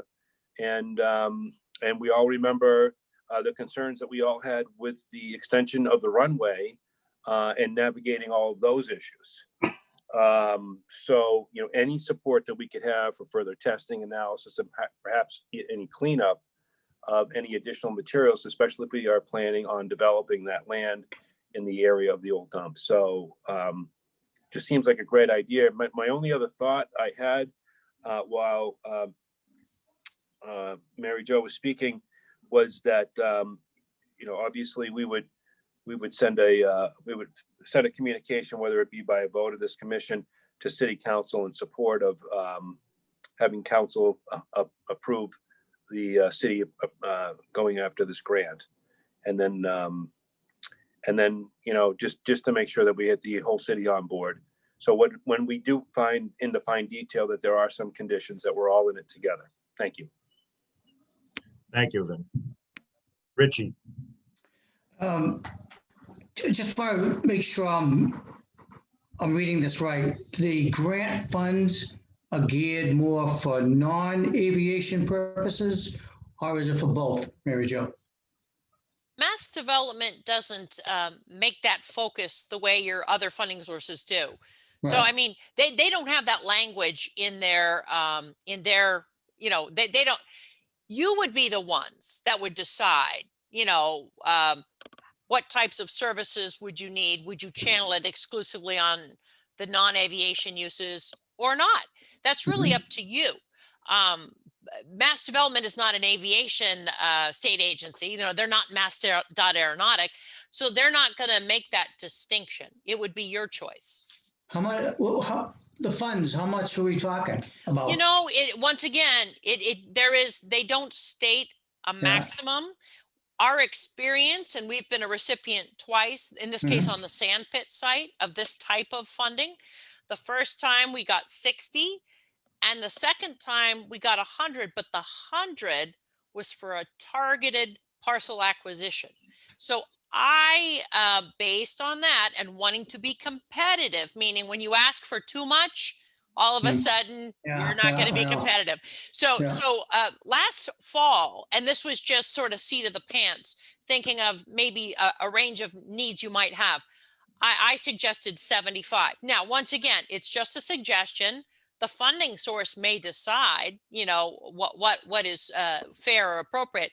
But what I warn against is getting too much higher than that.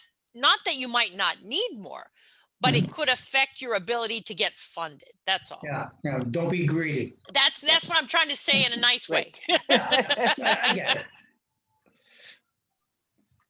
Okay, thank you. Question for Nick. Is there a problem with accepting a grant for space that would affect the space on the airport property? I don't foresee anything, provided you're not leveraging that against any federal grants and you're doing it in compliance with your land use requirements. It should be fine. Yeah, okay.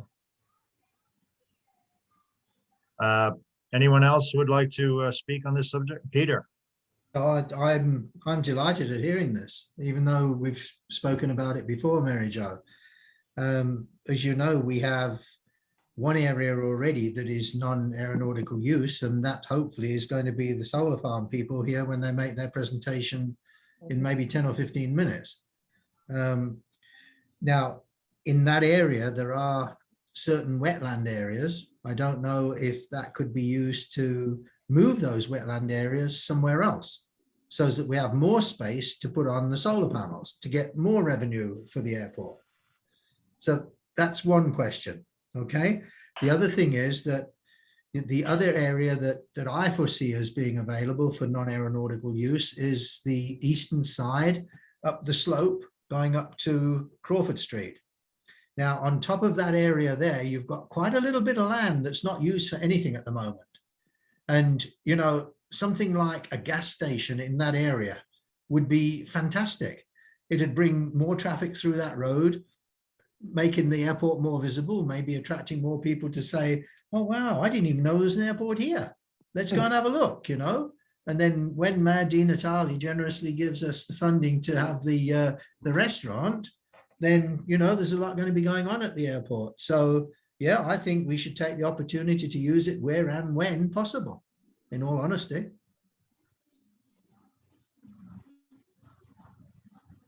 You were going to say something, Mary Jo. Yes, I was going to say that the key, when you think of mass development, or our experience, and we've worked with mass development throughout the city on all kinds of different things, but they're an agency really rooted in real estate and thinking of helping to empower, in this case, it would be you all as decision makers with, you know, options. And so when you finally take votes at meetings like this on, you know, something that's going to be a decision that will stick for a while, you'll want to feel you really did your homework, you know, and it wasn't just a gut instinct or something like that.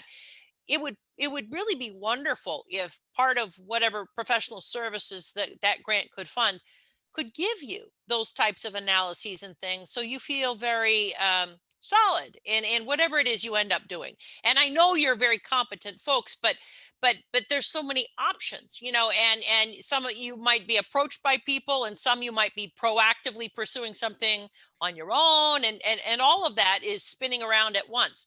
So it just seems like it would please me to know that you would be getting this additional type of consulting support.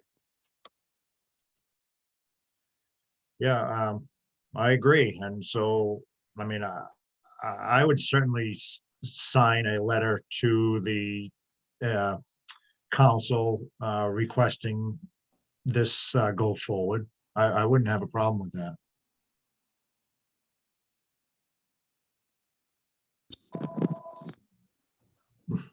Go ahead, Beth.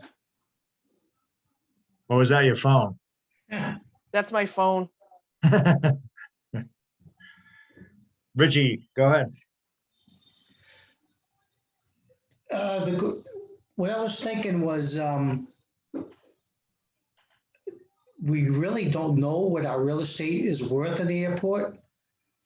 I know we've been kicking around, we were gonna have a realtor come in and give us a cost analysis. I think as we move forward through the master plan, we really gotta know what every corner of our airport is worth. You know, I mean, there's still a lot of unknowns, and people want to come in, purchase land for leasing to build, whether it be a warehouse, hangars, and I don't think we've ever really capitalized on that and came to a solid decision of what the parcels of the land in the airport is. I mean, we've got a lot of property, and I don't think we've landed yet on its true value. So if this grant could be used and finally getting those questions answered, that'd be solid for us, because I don't think, and I know Attorney Pusseri, we were talking months ago about the value of the airport. As far as I know, we never really came across what the land is worth. So there's a lot of things we need. Mary Jo. In addition, I hear what you're saying, Commissioner Liberatore, and in addition to something like, I hate to dare I say appraised value, but it also depends on the uses, and so Yeah. for this use, this might be worth this, and for that Mhm. use, it might be worth that. And you may have different portions that are in different uses, so you're not going to have necessarily a uniform, Right. land value. And the other thing that mass development often does for some of their grant recipients is market analyses. So you might say, well, what is the market in Massachusetts for this type of use near an airport? And you don't have the time to be doing that research. You can call your colleagues at a few airports, but wouldn't it be nice to understand, is there a market, or if there's a market, how strong is it for this versus that? I mean, once again, it's really intended to help you in your decision making so Right that now, you we can have feel no good base. about it, Mary Jo, we have no base to go on right now on anything. So, I mean, again, through the master plan, as we move forward, those questions need to be answered.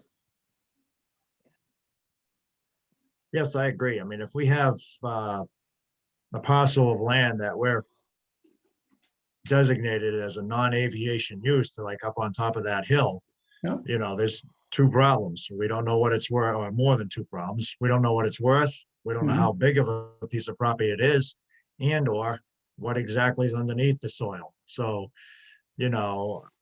I could picture somebody saying, oh, great, you've got 3 acres or 5 acres or 10 acres over there in the corner. We could really use that land, and only to find out that, oh, geez, we got all these other issues. So I think it'd be pretty easy to spend $60,000 on trying to figure out some information. And I think we Yeah. could focus on land value would be a great place to start. Yeah, at least we'll have something we can fall back on. We have a study that was made, and we have a good idea, certain parcels for this type of project, managing our monies, this is what we're gonna get.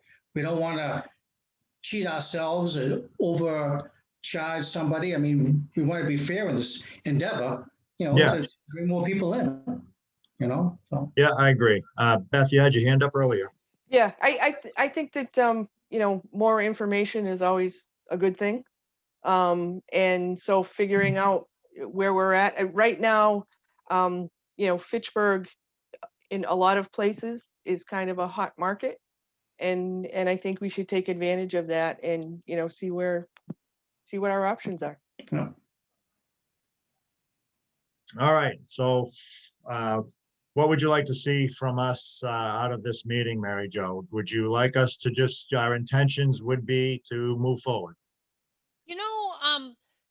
a letter of support at this stage, truly, because keep in mind, since it's a competitive grant round, it's Yeah. like throwing the dice, you know. Right. We Right. certainly hope you'll get funded. We don't know, but I mean, you know, just a letter of support, whether it's from Peter or from you, Rich, you know, as chair, you know, something like that would suffice. And I would be curious to hear your thoughts, but my instinct tells me to kind of the ask, probably at about that same 75,000. It worries me to get close to 80 or 90 because that's practically 100, and maybe that's a tipping point for professional services where maybe they wouldn't fund us. You know, but once again, I'm being a little bit cautious. Yeah. I All know right. Well, you could certainly use 100. Of course you could. I just want to make sure you get funded. 200. yeah, yeah, I know. Why stop at 100? Why stop at 100? So I will write you a letter of support. Okay. I have a wedding to go to and some wine tasting to go to this weekend in New York State. So it won't be this weekend. No. Okay. If it's helpful for you, and I never intend to put words in anybody's mouth, I could put a very rough kind of draft together that you would then make your own. If that's easier, if it's less work for you.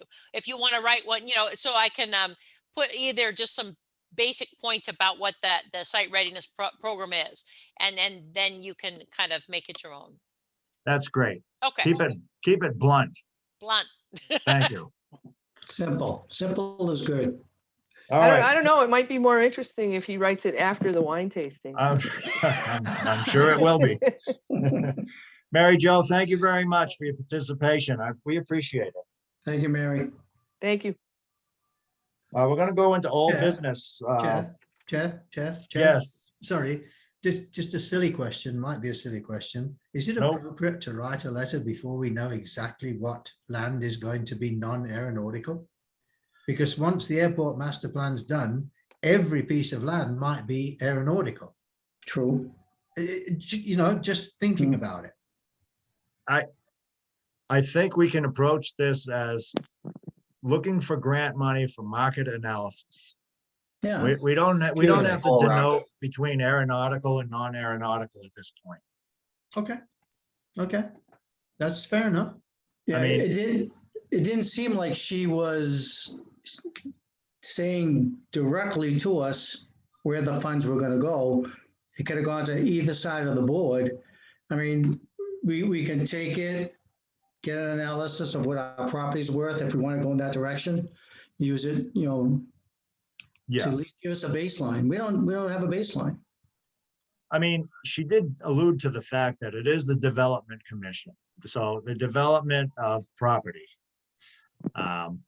And as I said, we have that brown, I'm not gonna call it a brown, I'll call it an old dump site up on the top of the hill that is likely too steep to bring airplanes in and out of there, that I would suspect they're gonna end up as a blank spot up there on the hill.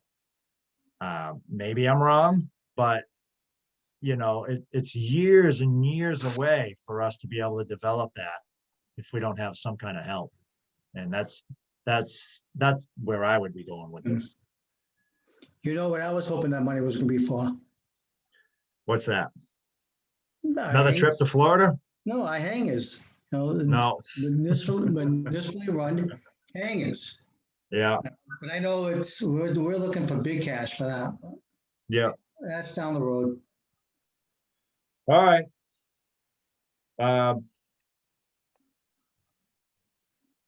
Do you want to go, if you don't mind, I would like to just go right to the RFP solar farm because the people have been waiting all evening. Yeah. If that's okay with everyone. So Walter and Rita, we are yours for the next 95 seconds. 95 seconds. All right. That might be a little aggressive of a pace for this, but we'll do our best. We got 5 more than Mary Jo got. Okay. No, go ahead. Sure. Thank you. Let me see if I can share my screen here. I promised that I'd be able to do this. And I think I did. Did it pop up okay for everyone? Yes. I'm good. Great, thank you. So my name's Walter Gray. I'm the solar program manager at Power Options, and Peter and Mary asked me to come speak at the meeting tonight. I know that this has been a topic of interest for the Airport Commission. Certainly, Peter's been very proactive in engaging on this, which has been a huge help. Usually projects like this really need somebody internally to help move the ball forward, get all the information together, and that's been a help for the process. And so to set the stage a little bit here, this presentation is not to sell a project, and it's not to try to get you to move forward in a specific direction. This is meant to be educational. This is meant to share where we're at in the process and hopefully give you a better sense of where the project is, challenges we're facing, options to move forward, et cetera. So that's my goal here, is to just bring everybody up to speed with where we're at. And to that end, I'd encourage anybody, there's a lot of content here. These are inherently complicated projects, but I would encourage anyone, if you have questions, I'm happy to stick around and take questions at the end. But if there's anything you'd like to interject and stop and make sure you're clear on something, please feel welcome to do so. But can save that to the end also. A little bit of background on Power Options, who we are, why we're in the mix. So Power Options is a mission-driven nonprofit. We were created in 1998 by an old state agency called Mass HEFA, which was the Health and Educational Facilities Authority, with the purpose of aggregating and centralizing energy expertise to assist all the health and educational facilities. So our role was really two main functions. It was to serve as energy advisors and a centralized resource for all the hospitals and universities of the state, but also to go out to procurement on behalf of all the state health and educational facilities to leverage the collective buying power to negotiate advantageous purchasing deals. So we've been doing this since 1998. Mass HEFA is no longer, it's been somewhat absorbed by Mass Development. But we spun off into an independent nonprofit. So we continue doing the same sort of work, but we're not affiliated with the state any longer, though we do work with a lot of state agencies and authorities, as well as municipal members like Fitchburg. All of our programs are based on a competitive procurement. So we go out to RFP. We have a huge book of business with our 450 plus members. It's actually up to over 470 now. And we leverage that collective buying power to negotiate purchasing deals. Our members can then take advantage of those deals. So we pre-negotiate the pricing, pre-negotiate the contract terms and conditions, and our members can participate without doing the legwork that's usually involved in taking on a project like this on their own. An important part of this is that public entities are allowed to participate directly through Power Options without doing their own RFP. And that's enabled by a statute under the Massachusetts general laws. I could cite chapter and verse. I don't think that's an appropriate forum, but you're allowed to do this. And it's specifically provided for that exact reason. The logic being that we already went out to RFP, so you don't have to. We provide a lot of different programs. I'm not going to get into the details of all of these, but we do electric and natural gas supply, we do storage and solar, clean transportation, and we also do energy management advisory services. We've been working with the city of Fitchburg since 2004. During that time, we've entered into 4 natural gas contracts, 4 electricity contracts, and we've done 2 solar projects at the Memorial Middle School and the Rheingold Elementary School. We're currently serving Fitchburg's natural gas and electricity supply, so we maintain a warm relationship with the city. We've met with Mary and her other members of the purchasing department, and we've been working together for a while. We have a lot of solar experience. We've been doing this since 2011. all of our, as a mission-driven nonprofit, what we do is dictated by what our members need and what our members want. And so back in 2011, everyone wanted to look at solar. They were getting inundated with solar offers from different developers. So that's when we decided it would make sense to launch a solar program. Since then, we've done a ton of projects, 77 megawatts. I just recalculated, we're up to over 120 projects, projected to save our members now over about $130 million over the course of the contracts. Pretty impactful savings, considering we work exclusively with nonprofits, and that's money that goes directly back into their core functions.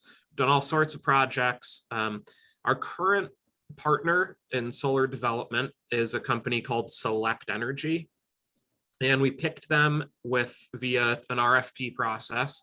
So we put out to bid our program, and it's always very competitive with the offers, because our model is that we work with one developer at a time, and they get exclusive access to our members through our programs. Our members are not obligated to use them, but they're the only developer that we work with. And in exchange for that, they have to play ball on our terms. So they have to price projects in accordance with our pricing model, and they have to offer our contract terms and conditions to our members that we pre-negotiate. It tries to save you the legal expense of having to do so. And you also get power options. We're very experienced in this. Fitchburg is a member. There's no additional cost to using our advisory services for solar projects. We're here as your advocate to help you throughout the process.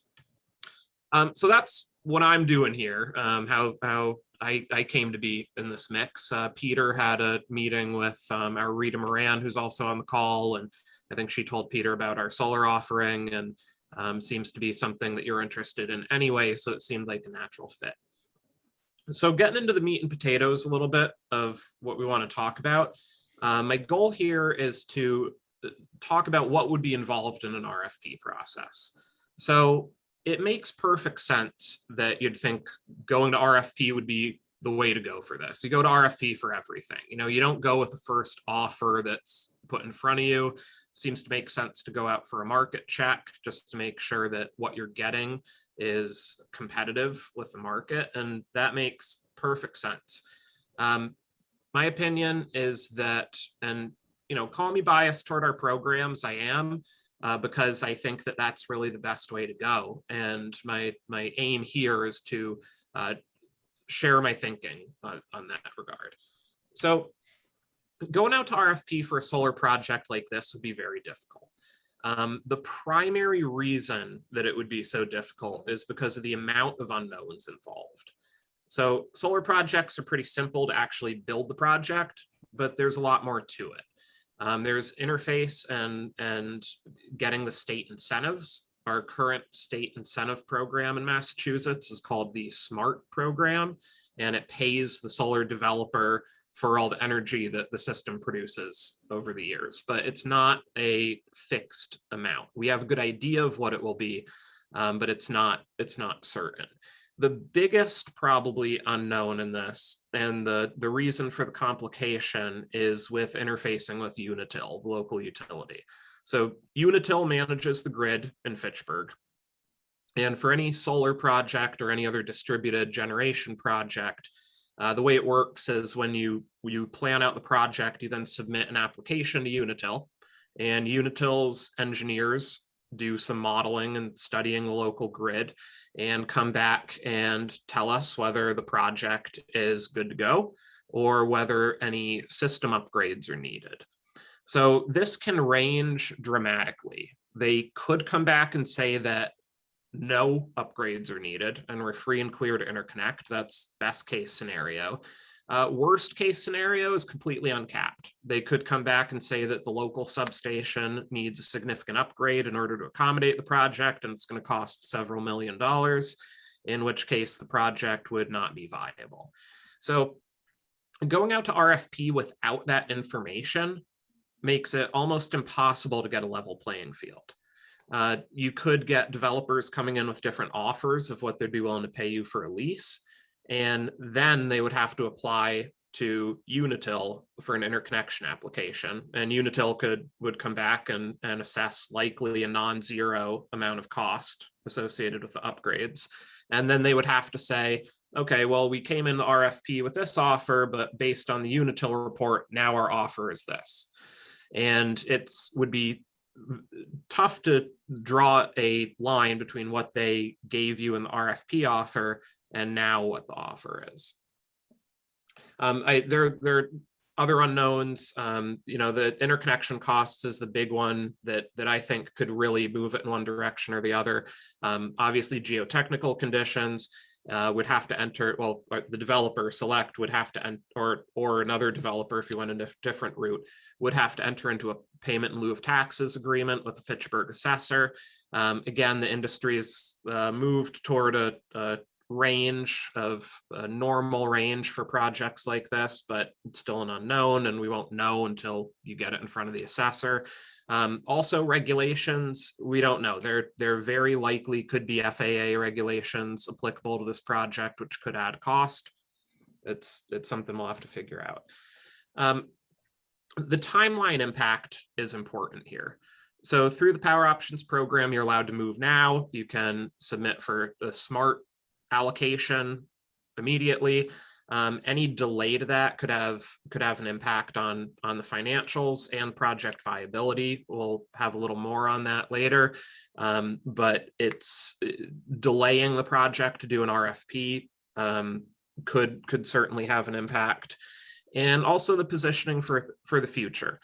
I think that where the current economics aren't great, honestly, for the project, and you very well may come to the conclusion that it's just not worth it right now. Maybe you want to do something else with the land.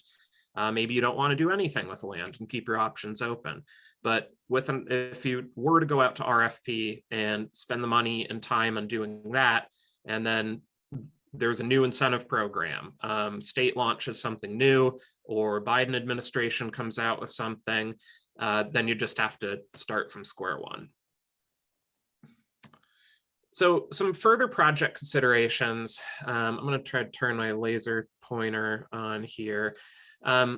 So a couple things that I just wanted to bring everybody up to speed with, and this was at Peter's request also, is sharing some of the rough financials that we're looking at for the project. So the first design that we did was for a 1.4 megawatt project, which would take up about 8 acres and deliver roughly $30,000 a year, which I know is not probably what you're hoping for, but that's what it came out as. If we were to roughly double the size of the project, we could get up to 3 megawatts and use up 16 acres and probably deliver around $60,000 a year. You're probably thinking, well, why not use all of the land? And I will get to that, I promise. But an important part of this is thinking about how the value has to be split. So the value, I think everyone would prefer just a pure lease payment. You have a fixed payment every month you make. The challenge with that is that the state incentivizes projects at a higher rate if they allocate bill credits to a public entity. So there would have to be, and in order to get the best economics for the project, I think that makes sense. So that could be the airport, that could be the city of Fitchburg. We've worked with the city on other, you might have heard of net metering credits. I don't want to get into the weeds of how those work, but it's allocating the savings to the electricity bills.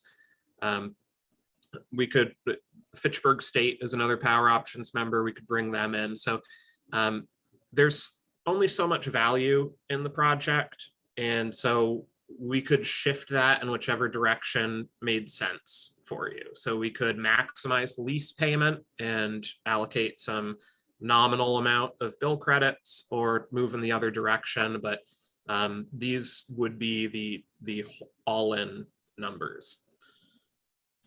Why we're not using all the land. So as I mentioned, we work in Massachusetts under the SMART program, which has a finite amount of capacity. only so many projects can enroll in SMART and be awarded SMART incentives. So currently in Unitil, there's 3.322 megawatts of capacity left in the program. So if it were uncapped, if there were an unlimited amount of SMART program capacity, we would absolutely max out your real estate, put as much solar there as possible, and try to get you more money. Unfortunately, in this case, this is what we have to work with. So when we talk about project strategy, this number is accurate as of today. We're also working with other entities in Unitil that are proposing projects. So it's, if we bid in a 3 megawatt project and there was a 400 kilowatt project in front of us, we wouldn't get anything. We'd just go straight to the wait list. If we were to apply for 1.4 megawatt project, that would give us some room for other projects to potentially get in ahead of us and still get the award. So a decision point for you, what I would recommend is thinking about, if you do want to go with a solar project here, what amount of value per year would be sufficient for you to want to move forward. And trying to put myself in your shoes, it seems like a bad negotiating tactic to tell someone exactly what you need to make it move forward. But in this case, that's not how it works. The offer coming from Select under our program is not dictated. There's no room to inflate it or really negotiate with you. The way we price projects is based on our financial modeling and pricing pro forma, and their rate of return is capped. There's no way that they can make you an offer for this that is not in market. So to talk about how to move forward with this and get a little bit more information, a couple things that would need to do. So in order to resolve the question of what would any potential interconnection costs be, that would involve submitting an application to Unitil. So designing a project, figuring out how big we want it to be, and submitting it to Unitil. And then they tell us what the interconnection situation is. There'd also be reserving a SMART incentive allocation, which just involves filling out an application, sending it to the state, and waiting for them to review it. That's not a big deal.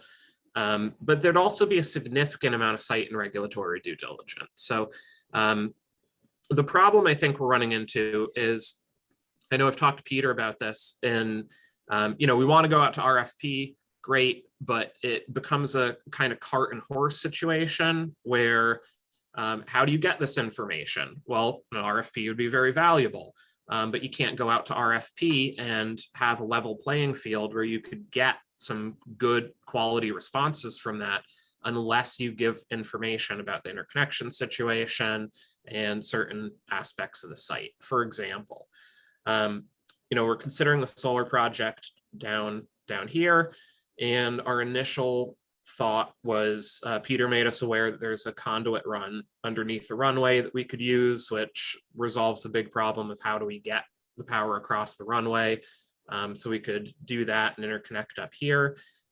Another really interesting idea that would like to explore further is potentially interconnecting to the wastewater treatment plant down here.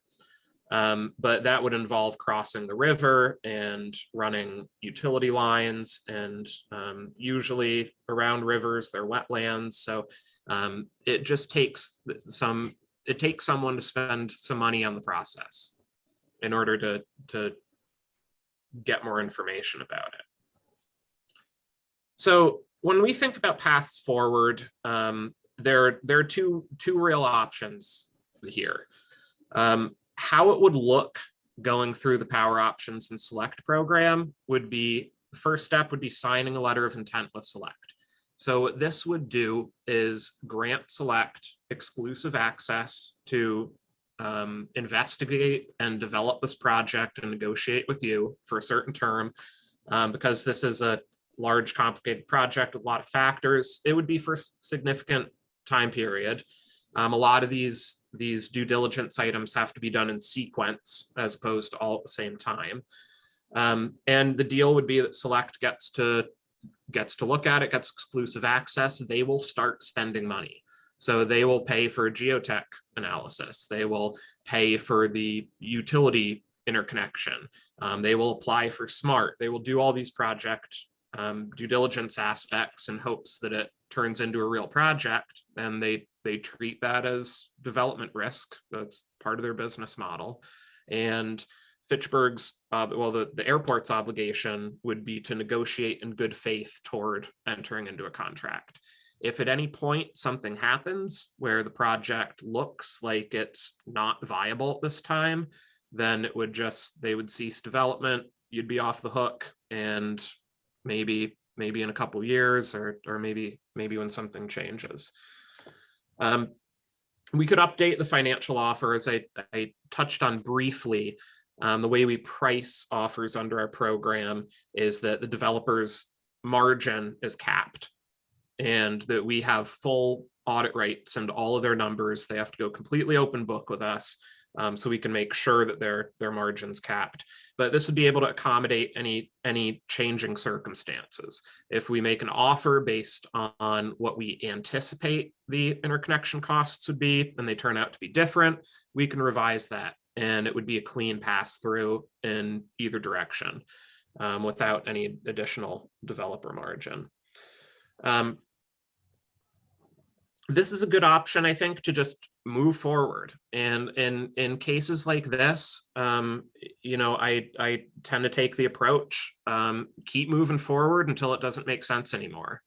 And candidly, I'd say as long as that's not being done at your expense, then it's a good way to get more project information and explore it. But I do want to be fair. I know that there's probably some appetite and thought that you may want to go out to RFP for this. So I just wanted to spend some time also on talking about what that would entail. We talked a little bit about the cart and horse conundrum here. I think the real only way to do it, I don't think it can be, unfortunately, as simple as just showing them an overhead view of the property and saying who's going to make the best offer. I think you would have to dial in some of the details for that. So I think the first step would be engaging a consultant for a feasibility study, so they could start answering some of these questions. But they're not going to be able to answer all of them. For example, the interconnection is not going to be known until the application is submitted from Unitil, and Unitil tells us what they need. You can engage a solar consultant to run the RFP. I think that would probably be advisable. That is something you could even pay a solar consultant to do a system design, apply for the interconnection application, and receive that information from Unitil, and then go out to RFP. That's certainly a viable course, but it just costs money. From the RFP, if you have the design, you have all the information, you select a developer, things still can change. Anyone who's been involved in a construction project knows that there are change orders and certain evolving circumstances, and this isn't any different. And the challenge is just in controlling the price as things change and the developer wants to revise it. And I think you're in the situation where you either have to, from a developer point of view, they would either want to be ultra conservative in their RFP response, or they would want to give themselves an out to change the price if things change, and things very likely will change.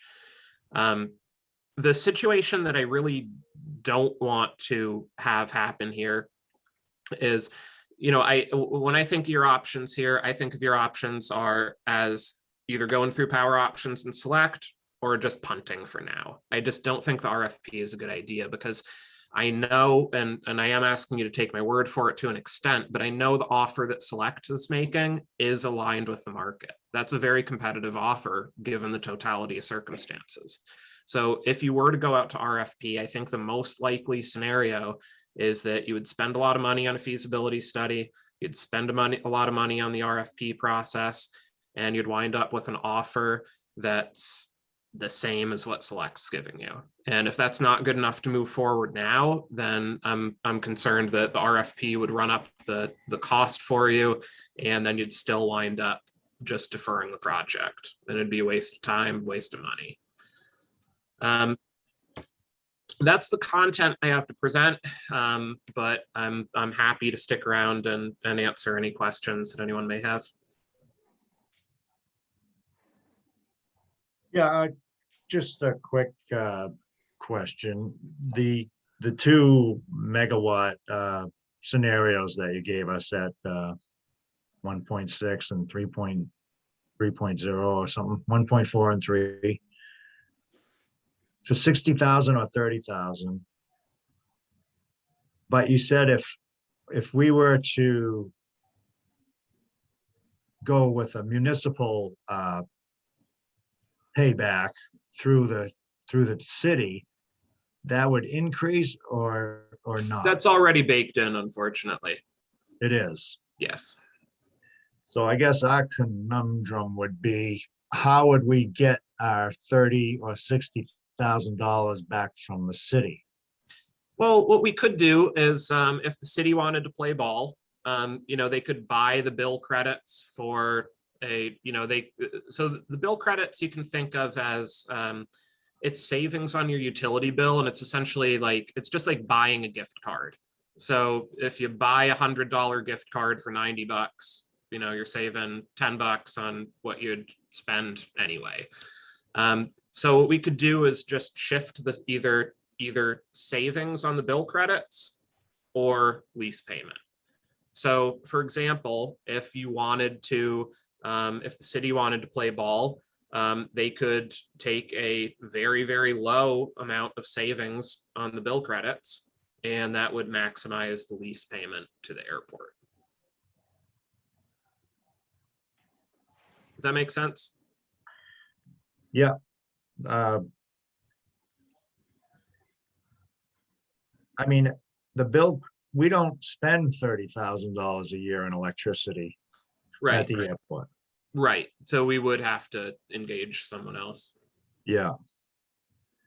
I mean, we do pay the city for to the tune of about $50,000 a year for administration fees. So I mean, I'm just not sure how we would get reimbursed, and we'd have to get reimbursed 100% because it's on federal property. So I guess there's just a lot of questions I'm not able to give you answers to right now. Sure. Yeah, this isn't meant to, a couple things. One, we're available anytime. If you want to follow up and ask any more questions and really probe this further, I'm always happy to do that. But two is that, I certainly didn't expect would finish up and you'd be, fully gung-ho in a certain direction. I'm trying to avoid airplane metaphors here, just to be respectful to everyone. Cleared for takeoff. No, but I didn't expect this was going to resolve everything. This is, more of a, here's how we're thinking about this. This is how would have to solve these problems in order to move forward. Yeah. No, I think your presentation was informative and eye-opening, really.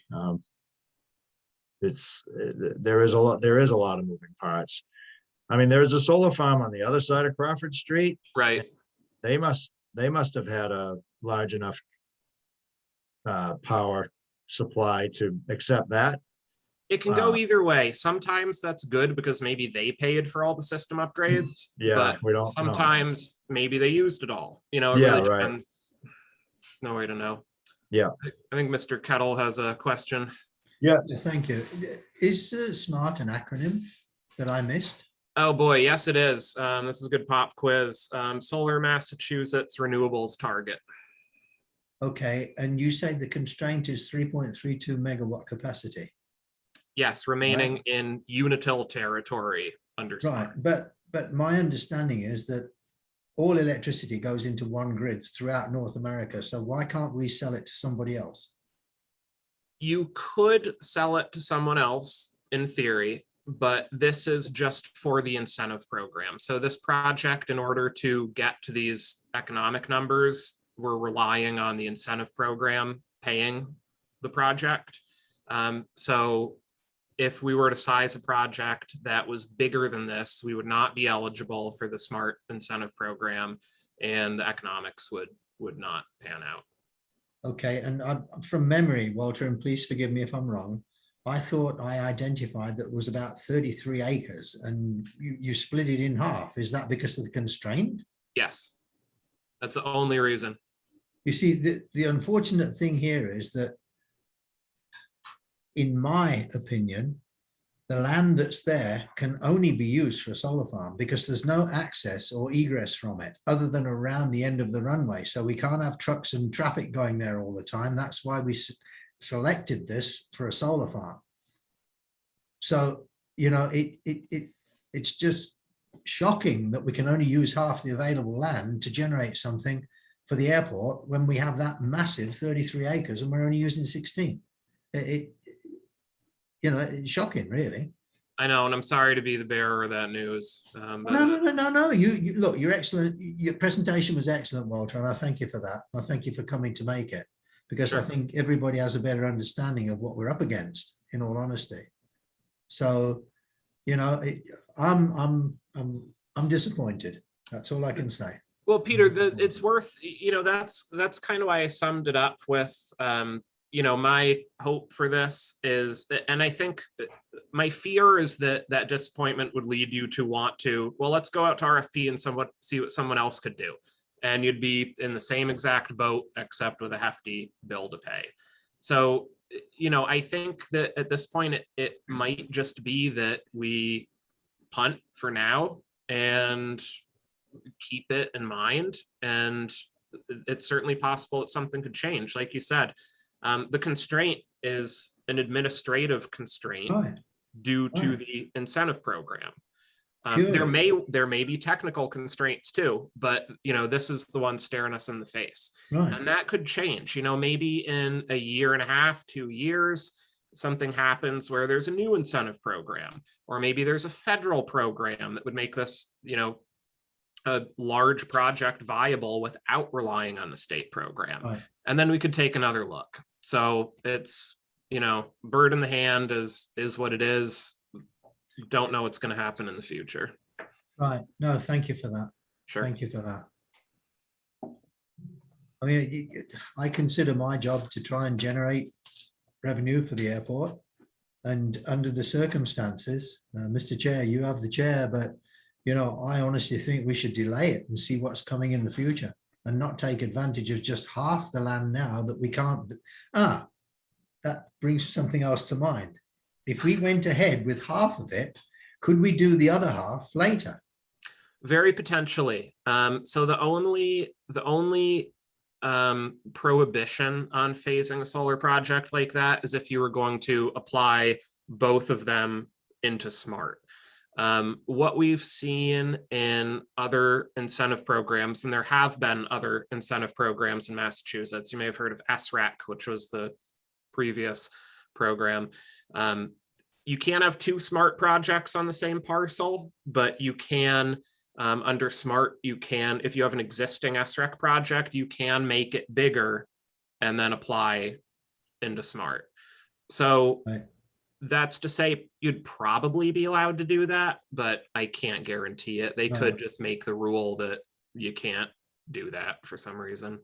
Right, thank you. I mean, as North America appears to be going, you know, purely green, maybe it's going to be more beneficial for the airport to wait 18 months to see what the incentives are, like you advised, and not go ahead at this point in time. And, you know, as the interim airport manager at the moment, that's what I would like to propose to the commission, and not go ahead at this point in time. Yeah, I would have to agree, Peter. You know, that even if we were to apply for the 3 megawatts, you may not even get that. Right. And I mean, even if it's delayed 2 years, you'd get all your money back if you were able to double your project in 2 years. Oh, You we know. could go much bigger. I think with the space, you could probably fit 8 megawatts there. Yeah, You could, yeah. yeah, definitely. Yeah. Definitely. Yeah, I mean, it is unfortunate because that is, you know, a large piece of land that is landlocked at this point, and we had hopes to, you know, throw these solar panels in while they were doing the runway, and we'd be up and running already. But, you know, there we go thinking again. I'd love to help you do that, believe me. Yeah. Yeah. Yeah, Walter, thank you very much. No, like I said, this is eye-opening. Sure, When, you're welcome. when do these things typically change as far as the program itself? I mean, is there a date on this program now? Not a date, it's a capacity thing. So you know, there's Unitil's almost out of capacity. NGrid is running through their capacity. Eversource still has tons of capacity available. But generally what happens is when the capacity fills up and all the solar stakeholders, the developers, the green advocates, power options, etc., really make a fuss, then it spurs the state to consider and launch a next program. And so there's no there are no current plans that I'm aware of for a successor program. But I given the climate bill that recently passed, I would have to imagine that the state's motivated once SMART is full to keep incentivizing solar. Yeah. Yeah, I agree. I mean, Peter, sorry to have, you know, have your wind taken out of your sail, but that's, I think that's the reality is we should wait. Yeah, it's my suggestion as well, you Yeah. know, definitely. Definitely. So Walter, please just leave the lines of communications open if you hear of this changing in which we could develop all of that property. We certainly, would go forward. And the fact that we don't have any money to develop or, you know, figure out all these other things, probably would go the route of having you know, develop the project. in my I mind. appreciate that, and I certainly will. This is something, you know, like you said, it looks like such a great opportunity, and I would be happy to help you explore it further if anything changes. Excellent. Yeah. Well, thank you very much. I'm Yeah, sorry it was thanks, such a Walter. late meeting today, but occasionally this happens to us a couple times a year. This No is problem. one of I them. actually got a lot done while I was waiting, so Okay, very win-win. good. All right, thank you. Thank you. Thank you, Walter. You're welcome. Thank you, Rita, for the work you put into this too as And well. Rita, yes. Bye. All right.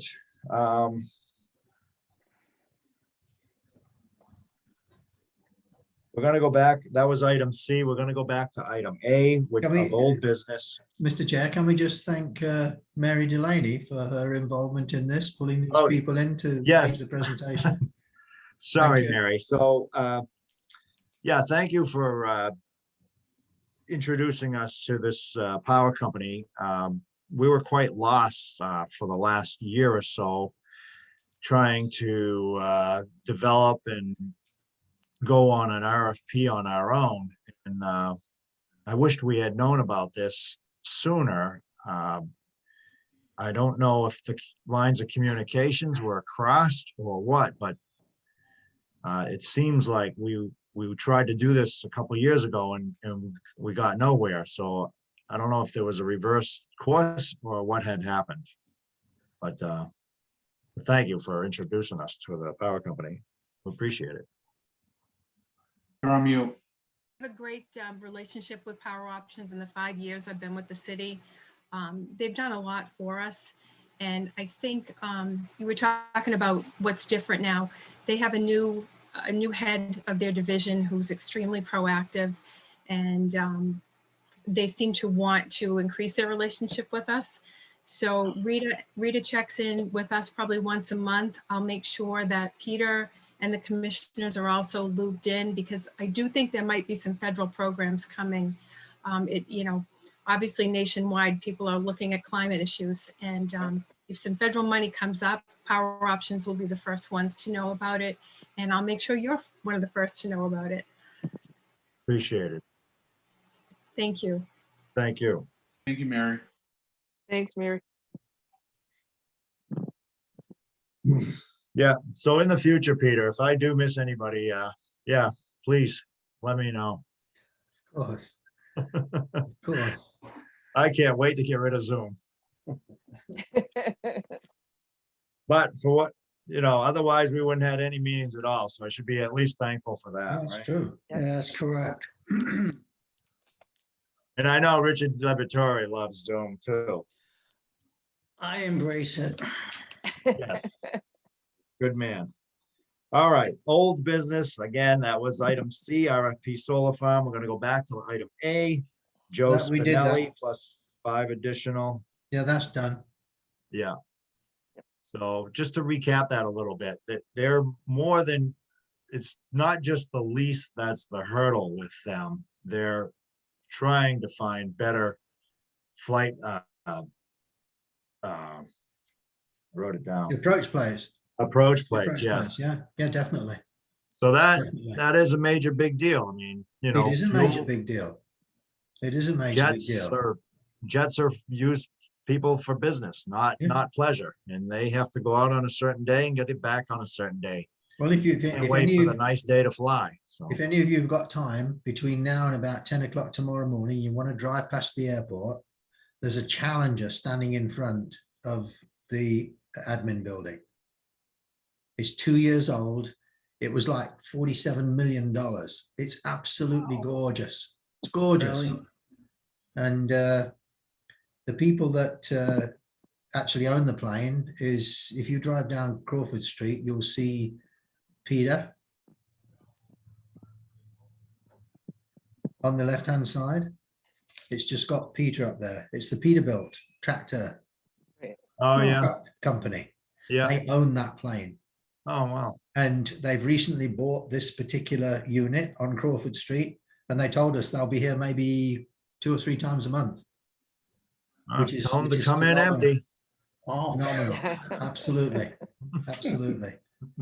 So there's So, no, yeah. is there any action items we're doing from that, Peter, or are we done with it? From which one? The Joe Spinelli and 5 additional people. No, it's still exactly as it was. We'll just leave it on as old business because it's still ongoing, but it's old business. And I'll keep my ear to the ground there, and we'll have it on next week and I'll update you, or next month, I beg your pardon. Again, and I think it was nice that the attorney went through the lease and really kind of curtailed it to a ground lease as opposed to a building lease. And I think that was good. Oh, yeah, no, absolutely. Yeah. It's good cooperation. Drone presentation, we, That's done, but just Pretty to let much you know did. one thing, I actually sent a letter to Vinny and asking him if we could use the same, you had a name for it, Commissioner Walsh. The document that we're going to use for the police to, Oh, a petition for an ordinance? the ordinance, beg your pardon. Chicopee did one for their police department, and I got a copy of that from Chief Martineau, and I sent it to Vinny saying, can we plagiarize this and use it, something similar? And I'm waiting for an answer from him on that, and we'll use that as the document to go to the city council with.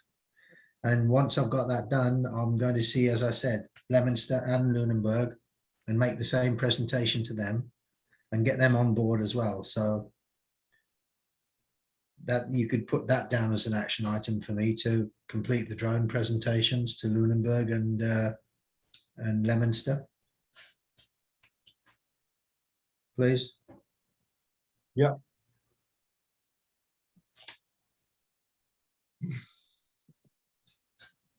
All right, Item D, I think we've already motioned to accept the 8630 or whatever it was.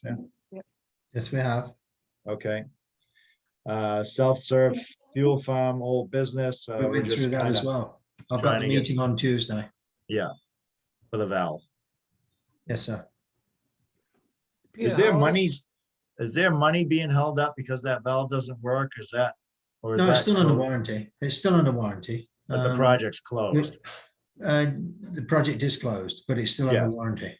So they're Okay. taking care of it all, so. Peter, how are we doing on the sales of the self-service? Excellent, Really? excellent, yeah, really good, really good. So, you know, I'm next time, hopefully next meeting, I'll have another chart for you. Like I told you before, we were running at Yeah. like 20% above, even under Mhm. COVID. So I'm sure it's a lot higher than that now. Good. So, Okay, brings us to financial review, approvals of commitments. Which you've You have given no me. abatements. you've given me, Yeah.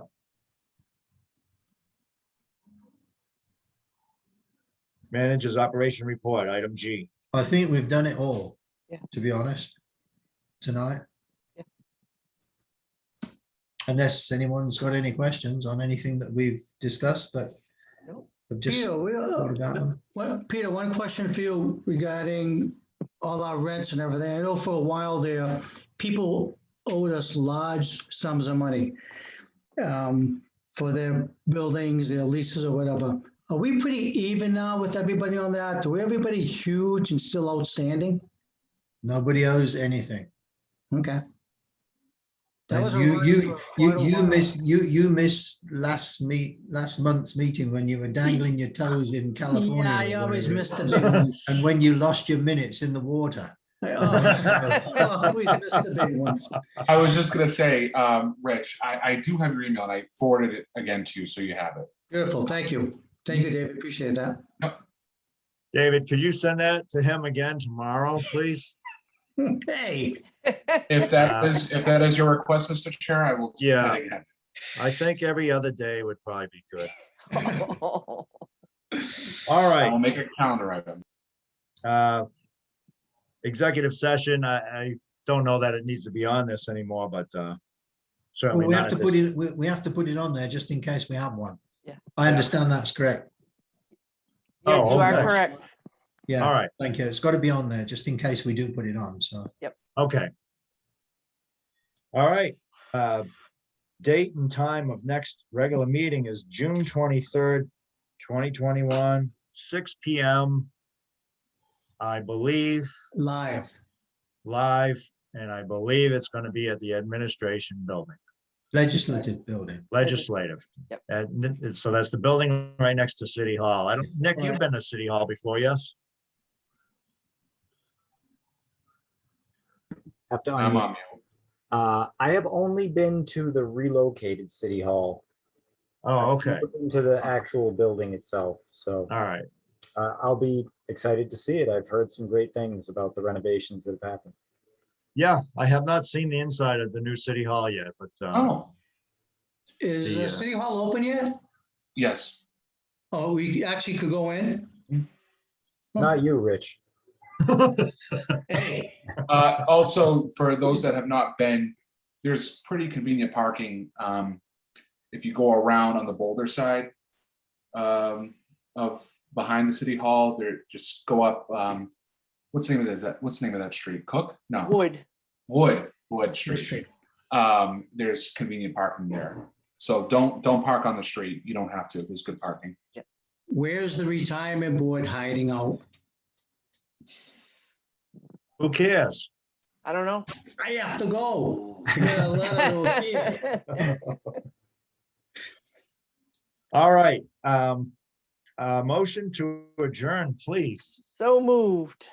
Second, Beautiful.